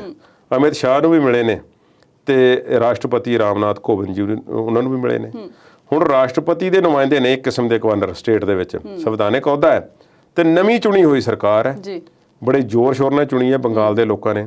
ਜੇ ਭਾਈ ਮਰਜ਼ੀ ਰਾਜਪਾਲ ਦੀ ਉਹ ਚੱਲਣੀ ਹੈ ਤਾਂ ਫਿਰ ਇਹ ਮਮਤਾ ਬੈਨਰਜੀ ਦੀ ਸਰਕਾਰ ਚੁਣਨ ਵਾਸਤੇ ਜਾਂ ਇਲੈਕਸ਼ਨਾਂ ਕਰਵਾਉਣ ਵਾਸਤੇ ਇੰਨੀਆਂ ਵੱਡੀਆਂ ਚੋਣ ਰੈਲੀਆਂ ਕਿਉਂ ਕੀਤੀਆਂ? ਕਿਉਂ ਲੋਕਾਂ ਨੂੰ ਕਰੋਨਾ ਦੇ ਵਿੱਚ ਧੱਕ ਦਿੱਤਾ ਤੇ ਮਾਰ ਦਿੱਤਾ? ਕੀ ਲੋੜ ਸੀ? ਰਹਿਣ ਦਿੰਦੇ ਉੱਥੇ, ਰਾਸ਼ਟਰਪਤੀ ਰਾਜ ਲਗਾ ਰਹਿਣ ਦਿੰਦੇ। ਰਾਸ਼ਟਰਪਤੀ ਰਾਜ ਲਾਉਣ ਦੀ ਮੰਗ ਰਾਜਪਾਲ ਕਰ ਸਕਦਾ ਹੈ। ਉਹ ਅੰਦਰ ਖਾਤੇ ਗੱਲਾਂ ਕਰ ਰਹੇ ਨੇ। ਉਹ ਕਹਿੰਦੇ ਨੇ ਕਿ ਦੇਖੋ ਜੀ ਅਮਨ ਕਾਨੂੰਨ ਦੀ ਸਥਿਤੀ ਬੜੀ ਖਰਾਬ ਹੈ ਬੰਗਾਲ ਵਿੱਚ ਤੇ ਇੱਥੇ ਇਸ ਤਰ੍ਹਾਂ ਹੋ ਰਿਹਾ ਹੈ। ਜਿਹੜੀਆਂ ਸਰਕਾਰੀ ਤੰਤਰ ਜਿਹੜਾ ਹੈ ਉਹ ਉਸ ਏਜੰਸੀਆਂ ਨੂੰ, ਪੁਲਿਸ ਨੂੰ, ਹੋਰ ਚੀਜ਼ਾਂ ਨੂੰ ਲੋਕਾਂ ਦੇ ਖਿਲਾਫ ਵਰਤ ਰਿਹਾ, ਆਵਾਜ਼ ਦਬਾਉਣ ਦਾ ਯਤਨ ਕੀਤਾ ਜਾ ਰਿਹਾ। ਅਸਲ ਵਿੱਚ ਸਖਤੀ ਤੇ ਮਮਤਾ ਬੈਨਰਜੀ ਕਰ ਰਹੀ ਹੈ, ਇਸ ਗੱਲ ਵਿੱਚ ਕੋਈ ਸ਼ੱਕ ਨਹੀਂ। ਪਰ ਰਾਜਪਾਲ ਇਸ ਤਰ੍ਹਾਂ ਆਪਣੀ ਗੱਦੀ ਨੂੰ ਚਿਪਕੂ ਬਣੇ ਰਹਿਣ, ਇਹ ਵੀ ਤੇ ਗੱਲ ਵਾਜਬ ਨਹੀਂ। ਹੁਣ ਰਾਜਪਾਲ ਦੇ ਬਾਰੇ ਮਮਤਾ ਬੈਨਰਜੀ ਨੇ ਇਹ ਗੱਲ ਆਖੀ ਹੈ ਕਿ ਆਹ ਦੇਖੋ ਮੈਂ 3 ਵਾਰੀ ਨਰਿੰਦਰ ਮੋਦੀ ਨੂੰ ਸਿਫਾਰਿਸ਼ ਕਰ ਚੁੱਕੀ ਹਾਂ, ਚਿੱਠੀ ਲਿਖ ਚੁੱਕੀ ਹਾਂ ਕਿ ਇਹਨਾਂ ਨੂੰ ਰੱਬ ਦੇ ਵਾਸਤੇ ਇੱਥੋਂ ਲੈ ਜਾਓ, ਸਾਨੂੰ ਇਹਨਾਂ ਦੀ ਲੋੜ ਨਹੀਂ। ਤੇ ਮਹੂਆ ਮੋਇਤਰਾ ਨੇ ਜੋ ਕਿਹਾ ਤੁਹਾਨੂੰ ਪਤਾ ਹੈ, ਉਹਨਾਂ ਨੇ ਤੇ ਅੰਕਲ ਜੀ ਕਹਿ ਕੇ ਸੰਬੋਧਨ ਕੀਤਾ ਕਿ ਅੰਕਲ ਜੀ ਤੁਹਾਡਾ ਕੰਮ ਦਿੱਲੀ ਦੇ ਵਿੱਚ ਫਿੱਟ ਹੈ, ਤੁਸੀਂ ਸਾਰੀ ਟੀਮ ਜੋ ਪਰਿਵਾਰ ਇੱਥੇ ਲਿਆ ਕੇ ਸੈੱਟ ਕਰ ਰਿਹਾ, ਕੋਈ OSD ਬਣਾ ਰਿਹਾ, ਕੋਈ ਹੋਰ ਸਲਾਹਕਾਰ ਬਣਾ ਰਿਹਾ, ਇਹ ਸਾਨੂੰ ਲੋੜ ਨਹੀਂ ਤੁਹਾਡੀ, ਤੁਸੀਂ ਦਿੱਲੀ ਚਲੇ ਜਾਓ, ਉੱਥੇ ਤੁਹਾਡੀ ਸਾਨੂੰ ਪਤਾ ਹੈ ਕਿ ਤੁਸੀਂ ਸੈਂਟਰ ਦੇ ਬੰਦੇ ਹੋ ਤੇ ਇਸ ਕਰਕੇ ਤੁਹਾਡੀ ਉੱਥੇ ਜ਼ਿਆਦਾ ਦਾਲ ਗਲਦੀ ਹੈ ਤੇ ਤੁਸੀਂ ਜਾਓ। ਕੋਈ ਜਵਾਬ ਨਹੀਂ ਉਹਨਾਂ ਦਾ। ਮਹੂਆ ਮੋਇਤਰਾ ਨੇ ਜਿਸ ਤਰ੍ਹਾਂ ਰਾਜਪਾਲ ਦੇ ਖਿਲਾਫ ਉਹਨਾਂ ਨੇ ਬਿਆਨਬਾਜ਼ੀ ਤੇ ਭੜਾਸ ਕੱਢੀ ਸੀ, ਉਸ ਤੋਂ ਥੋੜੀ ਬਹੁਤੀ ਉਮੀਦ ਰੱਖੀ ਜਾ ਸਕਦੀ ਸੀ ਕਿ ਉਹ ਵੀ ਕੁਝ ਬੋਲਦੇ ਤੇ ਜਾਂ ਮਹੂਆ ਮੋਇਤਰਾ ਦੇ ਖਿਲਾਫ ਕਿਸੇ ਕਿਸਮ ਦੀ ਕੋਈ ਕਾਰਵਾਈ ਹੁੰਦੀ। ਉਹ ਬੀਬੀ ਵੀ ਲੋਕ ਸਭਾ ਦੀ ਮੈਂਬਰ ਹੈ ਤੇ JP ਮੋਰਗਨ ਚੇਜ਼ ਦੀ ਵਾਈਸ ਪ੍ਰੈਜ਼ੀਡੈਂਟ ਰਹੀ ਹੈ, ਦੁਨੀਆ ਦੀ ਸਭ ਤੋਂ ਵੱਡੀਆਂ ਬੈਂਕਾਂ ਦੇ ਵਿੱਚੋਂ ਇੱਕ ਹੈ। ਉਹ ਉਸ ਨੂੰ ਕੋਈ ਇਸ ਤਰ੍ਹਾਂ ਦੀ ਤਾਂ ਹੈ ਨਹੀਂ ਕਿ ਉਹਨੂੰ ਪਤਾ ਨਹੀਂ ਕਿ ਮੈਂ ਕੀ ਬੋਲ ਰਹੀ ਹਾਂ। ਉਹਨੇ ਕਿਹਾ ਕਿ ਜਦੋਂ ਰਾਜਪਾਲ ਉਹ ਗੱਲਾਂ ਕਰ ਰਹੇ ਨੇ, ਰਾਜਪਾਲ ਹੁੰਦੇ ਹੋਏ, ਜਿਹੜੀਆਂ ਉਹਨਾਂ ਨੂੰ ਬੰਗਾਲ ਸਰਕਾਰ ਦੇ ਕੰਮਕਾਜ ਦੇ ਵਿੱਚ ਦਖਲ ਦੇਣ ਵਾਲੀਆਂ ਗੱਲਾਂ ਕਰਦੇ ਨੇ, ਜਿਹੜੀਆਂ ਉਹਨਾਂ ਨੂੰ ਨਹੀਂ ਕਰਨੀਆਂ ਚਾਹੀਦੀਆਂ, ਤੇ ਸਾਨੂੰ ਵੀ ਪੂਰਾ ਹੱਕ ਹੈ ਕਿ ਅਸੀਂ ਇਹਨਾਂ ਦੀ ਵਿਰੋਧਤਾ ਕਰੀਏ। ਸੋ ਉਹਨਾਂ ਨੇ ਕੀਤੀ ਹੈ। ਮਮਤਾ ਬੈਨਰਜੀ ਨੇ ਕਿਹਾ ਕਿ ਮੈਂ 3 ਵਾਰੀ ਗੱਲ ਆਖੀ ਹੈ ਮੋਦੀ ਜੀ ਨੂੰ ਤੇ ਉਹਨਾਂ ਨੂੰ ਚਿੱਠੀ ਲਿਖੀ ਆ, ਬਾਕਾਇਦਾ ਦਿਖਾਈਆਂ ਉਹਨਾਂ ਨੇ ਮੀਡੀਆ ਨੂੰ ਕਿ ਰਾਜਪਾਲ ਜੀ ਨੂੰ ਇੱਥੋਂ ਲੈ ਜਾਓ। ਹੁਣ ਮਮਤਾ ਬੈਨਰਜੀ ਨੇ ਜਿਹੜੀ ਇਹ ਚਿੱਠੀਆਂ ਦਿਖਾਈਆਂ ਨੇ, ਮਮਤਾ ਬੈਨਰਜੀ ਜਦੋਂ ਉਹ ਤੀਸਰੀ ਵਾਰ ਚੁਣੀ ਗਈ ਮੁੱਖ ਮੰਤਰੀ ਆ, ਭਾਵੇਂ ਉਹ ਪਹਿਲੀ ਵਾਰੀ ਵੀ ਚੁਣੀ ਗਈ ਮੁੱਖ ਮੰਤਰੀ ਹੋਵੇ, ਤੇ ਉਹਨਾਂ ਦੀ ਜੇ ਇੱਛਾ ਨਾ ਹੋਵੇ ਤੇ ਜਗਦੀਪ ਧਨਖੜ ਉਸ ਸੂਬੇ ਦੇ ਰਾਜਪਾਲ ਬਣੇ ਨਹੀਂ ਰਹਿ ਸਕਦੇ। ਇਹੋ ਹੀ ਰਿਵਾਜ ਰਿਹਾ ਹੈ ਭਾਰਤ ਦੇ ਵਿੱਚ, ਇਸੇ ਤਰ੍ਹਾਂ ਹੀ ਹੋਣਾ ਚਾਹੀਦਾ ਹੈ। ਇੱਕ ਸਟੇਟ ਦੇ ਚੀਫ ਮਿਨਿਸਟਰ ਦੀ ਮਰਜ਼ੀ ਦਾ ਹੀ ਰਾਜਪਾਲ ਜਿਹੜਾ ਉਹਨਾਂ ਤੇ ਥੋਪਿਆ ਜਾਵੇਗਾ। ਇਹ ਦਿੱਲੀ ਥੋੜਾ ਹੈ ਕੋਈ ਨਵਾਂ ਸੂਬਾ ਬਣਿਆ ਇਹ ਕਿ ਅਰਵਿੰਦ ਕੇਜਰੀਵਾਲ ਮੁੱਖ ਮੰਤਰੀ ਹੈ, ਉਹ ਰਬੜ ਸਟੈਂਪਾਂ ਸਾਡੇ ਸੁਖਬੀਰ ਬਾਦਲ ਜੀ ਵੀ ਹੱਸ ਕੇ ਆਖਦੇ ਸੀ ਉਹਦੇ ਕੋਲ ਕੀ ਹੈ, ਇਹ ਰਬੜ ਸਟੈਂਪਾਂ ਉਹਨੂੰ ਪੁੱਛਦਾ ਕੌਣ ਹੈ, ਇੱਕ ਪੁਲਿਸ ਵਾਲੇ ਤੇ ਬਦਲੀ ਕਰ ਨਹੀਂ ਸਕਦਾ। ਸਰਕਾਰਾਂ ਇਸ ਕੰਮ ਨੂੰ ਹੁੰਦੀਆਂ ਨੇ। ਸਰਕਾਰ ਨੇ ਜਿਸ ਤਰ੍ਹਾਂ ਦਾ ਪੰਜਾਬ ਦੇ ਵਿੱਚ ਕੈਪਟਨ ਅਮਰਿੰਦਰ ਸਿੰਘ ਮੁੱਖ ਮੰਤਰੀ ਵਜੋਂ ਚੁਣਿਆ ਲੋਕਾਂ ਨੇ ਉਹਨਾਂ ਨੂੰ, ਤੇ ਫੈਸਲੇ ਲੈ ਰਹੇ ਨੇ, ਲੋਕਾਂ ਦੇ ਪੱਖ ਵਿੱਚ ਨੇ ਨਾ ਵਿਰੋਧ ਵਿੱਚ ਨੇ, ਉਹ ਅਗਲੀਆਂ ਗੱਲਾਂ ਨੇ। ਪਰ ਇਹ ਲੋਕਾਂ ਦੀ ਚੁਣੀ ਹੋਈ ਸਰਕਾਰ ਲੋਕਾਂ ਦੇ ਵਾਸਤੇ ਫੈਸਲੇ ਲਵੇ, ਇਹੋ ਹੀ ਰਿਵਾਜ ਹੈ। ਕਿਸੇ ਅਹੁਦੇ ਨੂੰ ਕਿਸੇ ਤੇ ਥੋਪਿਆ ਜਾਣਾ ਬਿਲਕੁਲ ਵੀ ਵਾਜਬ ਨਹੀਂ। ਜਿਸ ਤਰ੍ਹਾਂ ਦਿੱਲੀ ਦੇ ਵਿੱਚ ਲੈਫਟੀਨੈਂਟ ਗਵਰਨਰ ਨੂੰ ਥੋਪਿਆ ਗਿਆ ਹੈ ਦਿੱਲੀ ਕੇਜਰੀਵਾਲ ਸਰਕਾਰ ਦੇ ਉੱਪਰ, ਤੇ ਹੁਣ ਹਾਲ ਹੀ ਵਿੱਚ ਉਸ ਦੀਆਂ ਸ਼ਕਤੀਆਂ ਹੋਰ ਵਧਾ ਕੇ ਮੁੱਖ ਮੰਤਰੀ ਦੀਆਂ ਘਟਾਈਆਂ ਗਈਆਂ ਨੇ। ਬੰਗਾਲ 'ਚ ਕੰਮ ਚੱਲਣਾ ਨਹੀਂ, ਦੇਰ ਔਰ ਸਵੇਰ ਉੱਥੇ ਜਗਦੀਪ ਧਨਖੜ ਨੂੰ ਬੈਕ ਆਫ ਹੋਣਾ ਪਵੇਗਾ। ਚੰਗਾ ਇਹ ਹੋਵੇਗਾ ਕਿ ਉਹ ਹੋਰ ਇਸ ਵਿੱਚ ਖਲਾਰਾ ਨਾ ਪਾਉਣ ਤੇ ਉੱਥੋਂ ਆ ਜਾਣ ਵਾਪਸ, ਤੇ ਬਹੁਤ ਵਧੀਆ ਹੋਵੇਗਾ। ਲੋਕਤੰਤਰਿਕ ਪ੍ਰਕਿਰਿਆਵਾਂ ਜਿਹੜੀਆਂ ਹਨ ਸਾਡੇ ਦੇਸ਼ ਦੀਆਂ, ਜਿਹੜੇ ਰਿਵਾਜ ਨੇ, ਜੋ ਸਿਸਟਮ ਬਣਿਆ ਹੋਇਆ, ਉਸ ਨੂੰ ਤੋੜਨਾ ਨਹੀਂ ਚਾਹੀਦਾ, ਉਸ ਨੂੰ ਬਰਕਰਾਰ ਰੱਖਣਾ ਚਾਹੀਦਾ ਜੀ। ਗੱਲਬਾਤ ਦਾ ਦੌਰ ਇਸੇ ਤਰ੍ਹਾਂ ਜਾਰੀ ਰਹੇਗਾ, ਪਰ ਇਸ ਵੇਲੇ ਵੇਲਾ ਹੋ ਗਿਆ ਇੱਕ ਛੋਟੀ ਜਿਹੀ ਬ੍ਰੇਕ ਦਾ। ਜਲਦ ਹਾਜ਼ਰ ਹੁੰਨੇ ਆ।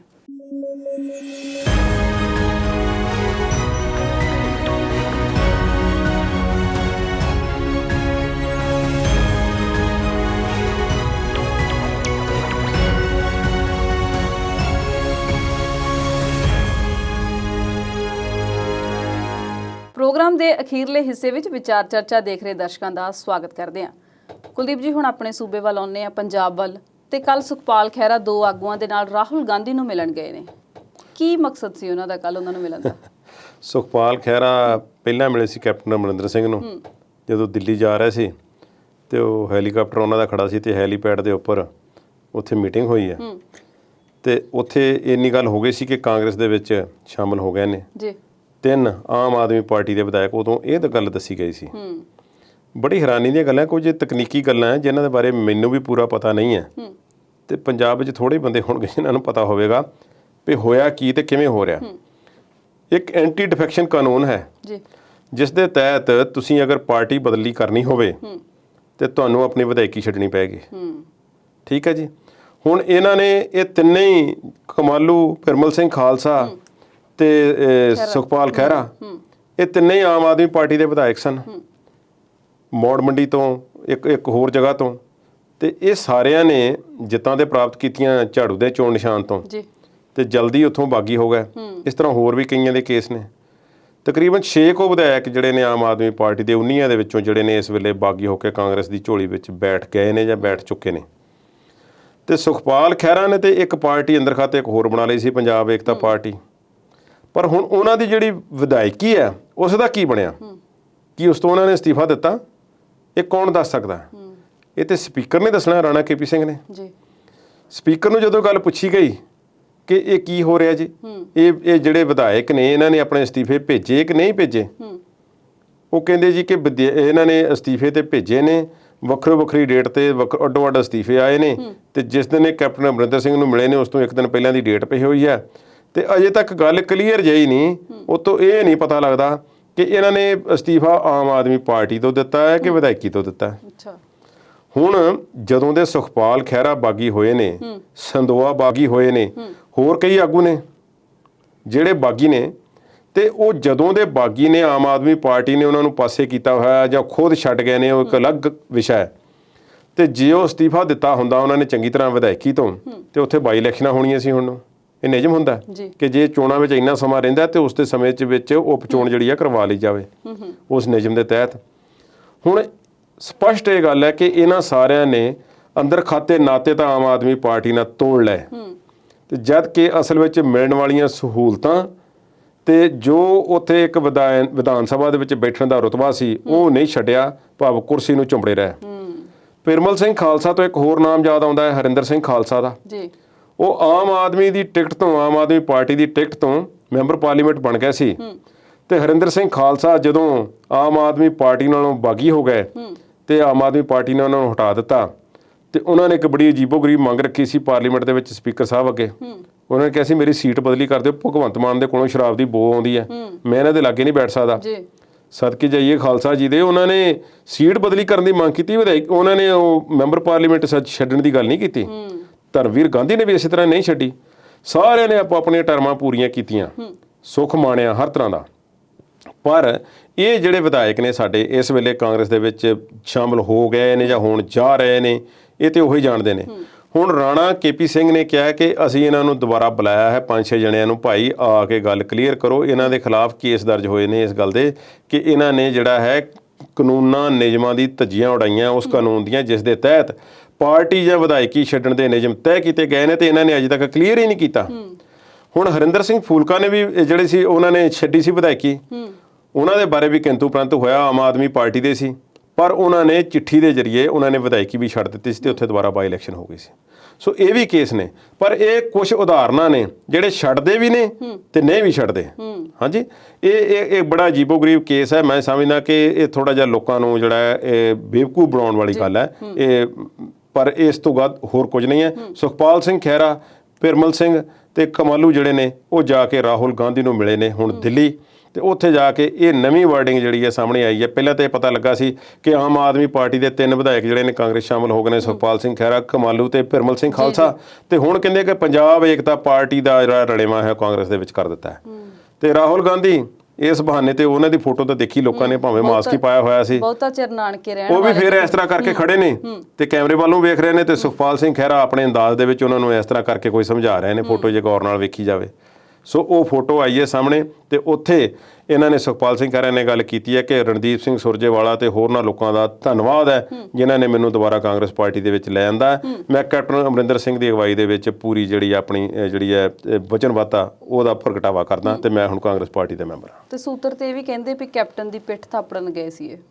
ਬਿਲਕੁਲ, ਕੈਪਟਨ ਦੀ ਪਿੱਠ ਥਾਪੜਨ ਗਏ ਸੀ। ਇਹ ਕਾਂਗਰਸ ਦੀ ਜਿਹੜੀ ਅੰਦਰੂਨੀ ਜੰਗ ਹੈ ਉਸ ਨਾਲ ਜੁੜਿਆ ਹੋਇਆ ਤੁਹਾਡਾ ਸਵਾਲ ਹੈ।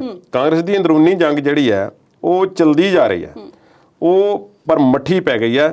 ਇਹ ਜਿਹੜੀ ਅੱਗੇ ਇੱਕ ਜ਼ਿਆਦਾ ਲਪਟਾਂ ਨਿਕਲ ਰਹੀਆਂ ਸੀ ਉਹ ਹੁਣ ਘਟ ਗਈਆਂ ਨੇ ਤੇ ਅੰਦਰੋਂ ਅੰਦਰ ਸੁਲਗ ਰਹੀ ਹੈ, ਬਾਹਰ ਧੂੰਆਂ ਜਿਹੜਾ ਘਟ ਆ ਰਿਹਾ। ਪਰ ਕਈ ਦਿਨ ਹੋ ਗਏ ਨਾ ਸਿੱਧੂ ਨੇ ਕੈਪਟਨ ਨਾਲ ਕੋਈ ਤੀਰ ਛੱਡਿਆ ਤੇ ਨਾ ਕੈਪਟਨ ਨੇ ਸਿੱਧੂ ਵੱਲ ਤੀਰ ਛੱਡਿਆ, ਕੋਈ ਐਵੇਂ ਲੱਗਦਾ ਜਿਵੇਂ ਸ਼ਾਂਤੀ ਹੋ ਗਈ। ਮੇਰਾ ਖਿਆਲ ਹੈ ਕਿ ਕੈਪਟਨ ਨੇ ਵੱਡੇ ਵੱਡੇ ਤੀਰ ਤੇ ਤੋਪਾਂ ਚਲਾ ਦਿੱਤੀਆਂ ਨੇ ਨਾਲ, ਤੇ ਉਹਨਾਂ ਨੇ ਹੁਣ ਆਪਸ਼ਨ ਛੱਡੀ ਨਹੀਂ ਨਵਜੋਤ ਸਿੱਧੂ ਦੇ ਕੋਲ ਕਿ ਤੁਸੀਂ ਕਿਸ ਤਰ੍ਹਾਂ ਦਾ ਤੀਰ ਚਲਾ ਸਕਦੇ ਹੋ।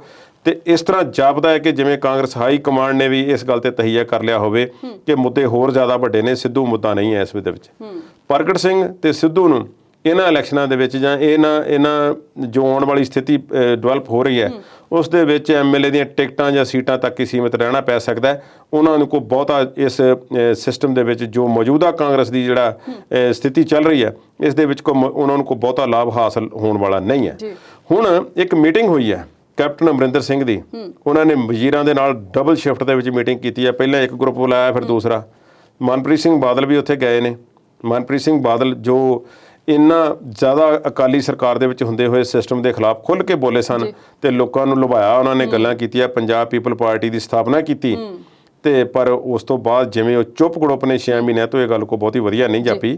ਉਹਨਾਂ ਨੂੰ ਕੁਝ ਨਾ ਕੋਈ ਗੱਲ ਕਰਨੀ ਚਾਹੀਦੀ ਸੀ, ਕੋਈ ਉਹਨਾਂ ਨੂੰ ਫੈਸਲਾ ਲੈਣਾ ਚਾਹੀਦਾ ਸੀ, ਪਰ ਅਜੇ ਉਹ ਸਿਰਫ ਵਿੱਤ ਮੰਤਰੀ ਬਣ ਕੇ ਬੈਠੇ ਹੋਏ ਨੇ ਤੇ ਉਹ ਵਿੱਤ ਮੰਤਰੀ ਬਣ ਕੇ ਖੁਸ਼ ਨੇ। ਪਰ ਉਹਨਾਂ ਨੇ ਕਹਿ ਦਿੱਤਾ ਸੀ ਖੈਰ ਕਿ ਮੈਨੂੰ ਹੁਣ ਅਗਲੀ ਵਾਰੀ ਵਿੱਤ ਮੰਤਰੀ ਨਾ ਬਣਾਓ, ਤੇ ਖੈਰ ਉਹ ਅਹੁਦੇ ਤੱਕ ਹੀ ਸੀਮਤ ਜਿਹੜੇ ਨੇ ਉਹ ਜਾਪਦੇ ਨੇ। ਸੋ ਮੀਟਿੰਗਾਂ ਕੀਤੀਆਂ ਨੇ, ਪਰ ਸੁਖਜਿੰਦਰ ਸਿੰਘ ਰੰਧਾਵਾ ਤੇ ਇੱਕ ਹੋਰ ਆਗੂ ਉਹਨਾਂ ਨੇ ਇਸ ਮੀਟਿੰਗ ਜਿਹੜੀ ਦੂਸਰੇ ਗਰੁੱਪ ਦੀ ਮੀਟਿੰਗ ਹੋਣੀ ਸੀ 2 ਸ਼ਿਫਟਾਂ ਦੇ ਵਿੱਚ, ਉਸ ਮੀਟਿੰਗ ਦੇ ਵਿੱਚ ਆਪਣੀ ਸ਼ਰਤ ਮਨਵਾ ਕੇ ਉਹਨਾਂ ਨੇ ਜਿਹੜਾ ਹੈ ਸ਼ਮੂਲੀਅਤ ਕੀਤੀ ਹੈ। ਸ਼ਰਤ ਉਹਨਾਂ ਦੀ ਇਹ ਸੀ ਕਿ ਇੱਕ ਪੰਜਾਬ ਸਰਕਾਰ ਦਾ ਇੱਕ ਅਹਿਲਕਾਰ ਹੈ, ਇੱਕ ਆਲਾ ਅਧਿਕਾਰੀ ਹੈ, ਅਫਸਰ ਹੈ, ਜੇ ਉਸ ਨੂੰ ਮੀਟਿੰਗ ਵਿੱਚ ਬੁਲਾਉਣਾ ਤਾਂ ਫਿਰ ਅਸੀਂ ਨਹੀਂ ਆਉਣਾ। ਅਖੀਰ ਉਹਨਾਂ ਦੀ ਸੁਣੀ ਗਈ ਤੇ ਉਸ ਅਫਸਰ ਨੂੰ ਮੀਟਿੰਗ ਦੇ ਵਿੱਚ ਨਹੀਂ ਆਉਣ ਦਿੱਤਾ ਗਿਆ ਤੇ ਇਹ ਆਗੂ ਨੇ ਜਿਹੜੇ ਨੇ ਫਿਰ ਉੱਥੇ ਪਹੁੰਚੇ ਨੇ ਤੇ ਫਿਰ ਇਹਨਾਂ ਦੀ ਸੁਣੀ ਗਈ ਕਿ ਨਹੀਂ ਸੁਣੀ ਗਈ ਇਸ ਗੱਲ ਦਾ ਪਤਾ ਨਹੀਂ। ਇਹ ਮੀਟਿੰਗਾਂ ਕਿਉਂ ਕਰ ਰਹੇ ਨੇ? ਮੀਟਿੰਗਾਂ ਬੇਸਿਕਲੀ ਕੈਪਟਨ ਜਿਹੜਾ ਹੈ ਆਪਣਾ ਖੇਮਾ ਭਾਰੀ ਦਰਸਾਉਣ ਦੀ ਖਾਤਰ ਹੀ ਕਰ ਰਹੇ ਨੇ ਤੇ ਇਹੋ ਹੀ ਹੁਣ ਇਸ ਨੂੰ ਨਾਮ ਦਿੱਤਾ ਜਾ ਰਿਹਾ ਕਿ ਮਿਸ਼ਨ 22 ਮਿਸ਼ਨ 2022। ਭਾਈ ਕੋਈ ਮੈਂ ਸੀ ਤਾਂ ਅੱਜ ਤਾਈਂ ਇਹੋ ਮਿਸ਼ਨ ਸੁਣੇ ਸੀ ਕਿ ਮਿਸ਼ਨ ਨਾਸਾ ਦੇ ਵਿੱਚ ਕੋਈ ਮਿਸ਼ਨ ਜਾ ਰਿਹਾ ਹੈ ਜਾਂ ਇਸਰੋ ਦੇ ਵਿੱਚ ਕੋਈ ਮਿਸ਼ਨ ਜਾ ਰਿਹਾ ਹੈ ਤੇ ਜਾਂ ਮਿਸ਼ਨ ਓਲੰਪਿਕਸ ਹੈ, ਕੋਈ ਮੈਡਲ ਜਿੱਤ ਕੇ ਲਿਆਉਣੇ ਨੇ। ਇਹ ਚੋਣਾਂ ਜਿੱਤਣ ਦੇ ਮਿਸ਼ਨ ਚੱਲਦੇ ਨੇ ਇੱਥੇ ਤੇ ਇਹੋ ਹੀ ਚੱਲਣੇ ਨੇ। ਸੋ 2022 ਦਾ ਮਿਸ਼ਨ ਜਿਹੜਾ ਹੈ ਉਹ ਕਿਉਂ ਕੁਝ ਕਰਨਾ ਪਿਆ ਸਾਰਾ ਕਾਂਗਰਸ ਨੂੰ। ਇੱਕ ਪਾਸੇ ਤੇ ਅਕਾਲੀਆਂ ਨੇ ਬਸਪਾ ਨਾਲ ਜਿਹੜਾ ਸਮਝੌਤਾ ਕਰਕੇ ਜ਼ਾਹਿਰਾ ਤੌਰ ਤੇ ਮੈਂ ਮੰਨਦਾ ਹੈ ਕਿ ਕਾਂਗਰਸ ਇਸ ਵੇਲੇ ਥੋੜੀ ਜਿਹੀ ਮਜ਼ਬੂਤ ਸਥਿਤੀ ਵਿੱਚ ਆਪਣੇ ਆਪ ਨੂੰ ਮਹਿਸੂਸ ਕਰ ਰਹੀ ਹੋਵੇਗੀ, ਪਰ ਕਾਂਗਰਸ ਇੰਨੀ ਜ਼ਿਆਦਾ ਸੇਫ ਆਪਣੇ ਆਪ ਨੂੰ ਮਹਿਸੂਸ ਨਹੀਂ ਕਰ ਸਕਦੀ ਕਿ ਉਹ ਹਰ ਚੀਜ਼ ਨੂੰ ਗਰੰਟਡ ਲੈ ਕੇ ਚੱਲ ਸਕਣ। ਸੋ ਅਕਾਲੀ ਤੇ ਬਸਪਾ ਦੇ ਗੱਠਜੋੜ ਨੇ ਜ਼ਰੂਰ ਉਹਨਾਂ ਨੂੰ ਸੋਚਣ ਲਈ ਮਜਬੂਰ ਕੀਤਾ ਤੇ ਉਹ ਹੁਣ ਅੰਦਰ ਖਾਤੇ ਸੋਚ ਰਹੇ ਨੇ ਕਿ ਬਾਕੀ ਗੱਲਾਂ ਛੱਡੋ, ਹਾਲ ਦੀ ਘੜੀ ਇਲੈਕਸ਼ਨਾਂ ਦੀ ਤਿਆਰੀ ਕਰੋ ਤੇ ਬਸ ਖਿੱਚ ਕੇ ਰੱਖੋ ਕੰਮ ਨੂੰ ਤੇ ਮਿਸ਼ਨ 2022 ਜਿਹੜਾ ਇਸ ਵਿੱਚ ਜਿੱਤ ਪ੍ਰਾਪਤ ਕਰੀਏ। ਤੇ ਉਧਰੋਂ ਸਿੱਟ ਦੇ ਵਿੱਚੋਂ ਪ੍ਰਕਾਸ਼ ਸਿੰਘ ਬਾਦਲ ਹੋਣਾ ਨੂੰ ਸੰਮਨ ਜਾਣੇ ਸ਼ੁਰੂ ਹੋ ਗਏ ਨੇ ਤੇ ਇੱਕ ਦੋ ਪੇਸ਼ੀਆਂ ਉਹਨਾਂ ਦੀਆਂ ਹੋਰ ਹੋਈਆਂ ਤੇ ਲੋਕਾਂ ਨੂੰ ਅਸੀਂ ਕਹਿਣ ਜੋਗੇ ਬਣ ਜਾਵਾਂਗੇ, ਦੇਖੋ ਜੀ ਇਹਨਾਂ ਦੀ ਖਿਚਾਈ ਹੋਣੀ ਸ਼ੁਰੂ ਹੋ ਗਈ ਹੈ। ਤੇ ਖਬਰ ਇਹ ਵੀ ਆਈ ਹੈ ਕਿ ਕਪਤਾਨ ਤੇ ਪ੍ਰਤਾਪ ਸਿੰਘ ਬਾਜਵਾ ਦੀ ਜਿਹੜੇ ਰਿਸ਼ਤੇ ਥੋੜੇ ਡਿੱਗੇ ਹੋ ਰਹੇ ਨੇ। ਲੱਗਦਾ ਹੈ, ਜਾਪਦਾ ਹੈ ਤੇ ਪ੍ਰਤਾਪ ਸਿੰਘ ਬਾਜਵਾ ਨੂੰ ਕੋਈ ਜ਼ਿੰਮੇਵਾਰੀ ਹੋ ਸਕਦਾ ਕਿ ਸੌਂਪੀ ਜਾਵੇ ਤੇ ਇਸ ਮਾਮਲੇ ਦੇ ਵਿੱਚ ਅਜੇ ਕੋਈ ਬਹੁਤੀ ਕਨਸੂਆ ਨਹੀਂ ਹੈ।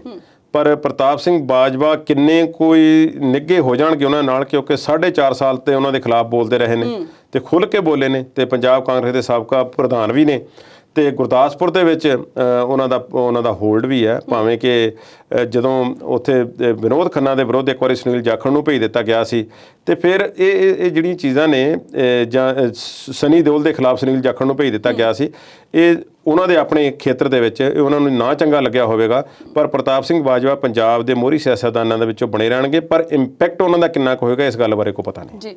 ਤੇ ਜਿਹੜਾ ਪੰਜਾਬ ਸਿੱਖਿਆ ਵਿਭਾਗ ਨੇ ਅਧਿਆਪਕਾਂ ਨੂੰ ਟੀਚੇ ਦਿੱਤੇ ਸੀ, ਉਹਨਾਂ ਦਾ ਕੀ ਬਣਿਆ? ਟੀਚੇ ਬੜੇ ਅਜੀਬੋ-ਗਰੀਬ ਸੀ ਸਵਲੀਨ ਜੀ। ਇੱਕ ਤੇ ਜਦੋਂ ਦਾ ਪੰਜਾਬ ਨੂੰ ਗ੍ਰੇਡਿੰਗ ਇੰਡੈਕਸ ਦੇ ਵਿੱਚ ਪਹਿਲਾ ਸਥਾਨ ਮਿਲਿਆ ਤੇ ਪੰਜਾਬ ਵਾਲੇ ਤੇ ਪਤਾ ਨਹੀਂ ਇਹਨਾਂ ਦੇ ਹਾਂਜੀ ਇਹਨਾਂ ਨੇ ਤੇ ਇਹਨਾਂ ਫੁੱਲੇ ਨਹੀਂ ਸਮਾਉਂਦੇ ਤੇ ਹਰ ਜਗ੍ਹਾ ਆਪਣੀਆਂ ਪ੍ਰਾਪਤੀਆਂ ਗਣਾਉਣ ਤੇ ਲੱਗੇ ਹੋਏ ਨੇ। ਹੁਣ ਜਦੋਂ ਉਹ ਪ੍ਰਾਪਤੀਆਂ ਤੇ ਉਹ ਗ੍ਰੇਡ ਤੇ ਮਿਲ ਗਿਆ ਤੇ ਗ੍ਰੇਡ ਤੋਂ ਬਾਅਦ ਫਿਰ ਸਾਡੇ ਮੁੱਖ ਮੰਤਰੀ ਸਾਹਿਬ ਨੇ ਆਲਾ ਅਧਿਕਾਰੀਆਂ ਨੇ ਇੱਕ ਮੀਟਿੰਗ ਰੱਖ ਲਈ ਜਿਸ ਨੂੰ ਸੋਸ਼ਲ ਮੀਡੀਆ ਤੇ ਪ੍ਰਸਾਰਿਤ ਕਰਨਾ ਸ਼ੁਰੂ ਕੀਤਾ ਤੇ ਅਧਿਆਪਕਾਂ ਨੂੰ ਫਰਮਾਨ ਚਾੜ ਦਿੱਤਾ ਕਿ ਇਹ ਜਿਹੜੀ ਮੀਟਿੰਗਾਂ ਹੁੰਦੀਆਂ ਨੇ ਇਹਨਾਂ ਨੂੰ ਅਸੀਂ ਆਨਲਾਈਨ ਕਰਾਂਗੇ, ਸਾਰੀਆਂ ਗੱਲਾਂ ਕਰਾਂਗੇ ਤੇ ਇਸ ਦੇ ਉੱਪਰ ਹਰ ਟੀਚਰ ਦਾ ਇਹ ਫਰਜ਼ ਬਣਦਾ ਹੈ ਕਿ 10 ਕਮੈਂਟ 10 ਲਾਈਕ ਤੇ 10 ਸ਼ੇਅਰ ਜ਼ਰੂਰ ਲੈ ਕੇ ਆਵੇ, ਕਰਵਾਵੇ। ਕਿਸ ਤਰ੍ਹਾਂ ਵਿਦਿਆਰਥੀਆਂ ਤੋਂ ਕਰਾਓ, ਜਿਵੇਂ ਮਰਜ਼ੀ ਕਰਵਾਓ। ਤੇ ਪਰ ਉੱਥੇ ਹੋਇਆ ਉਲਟਾ।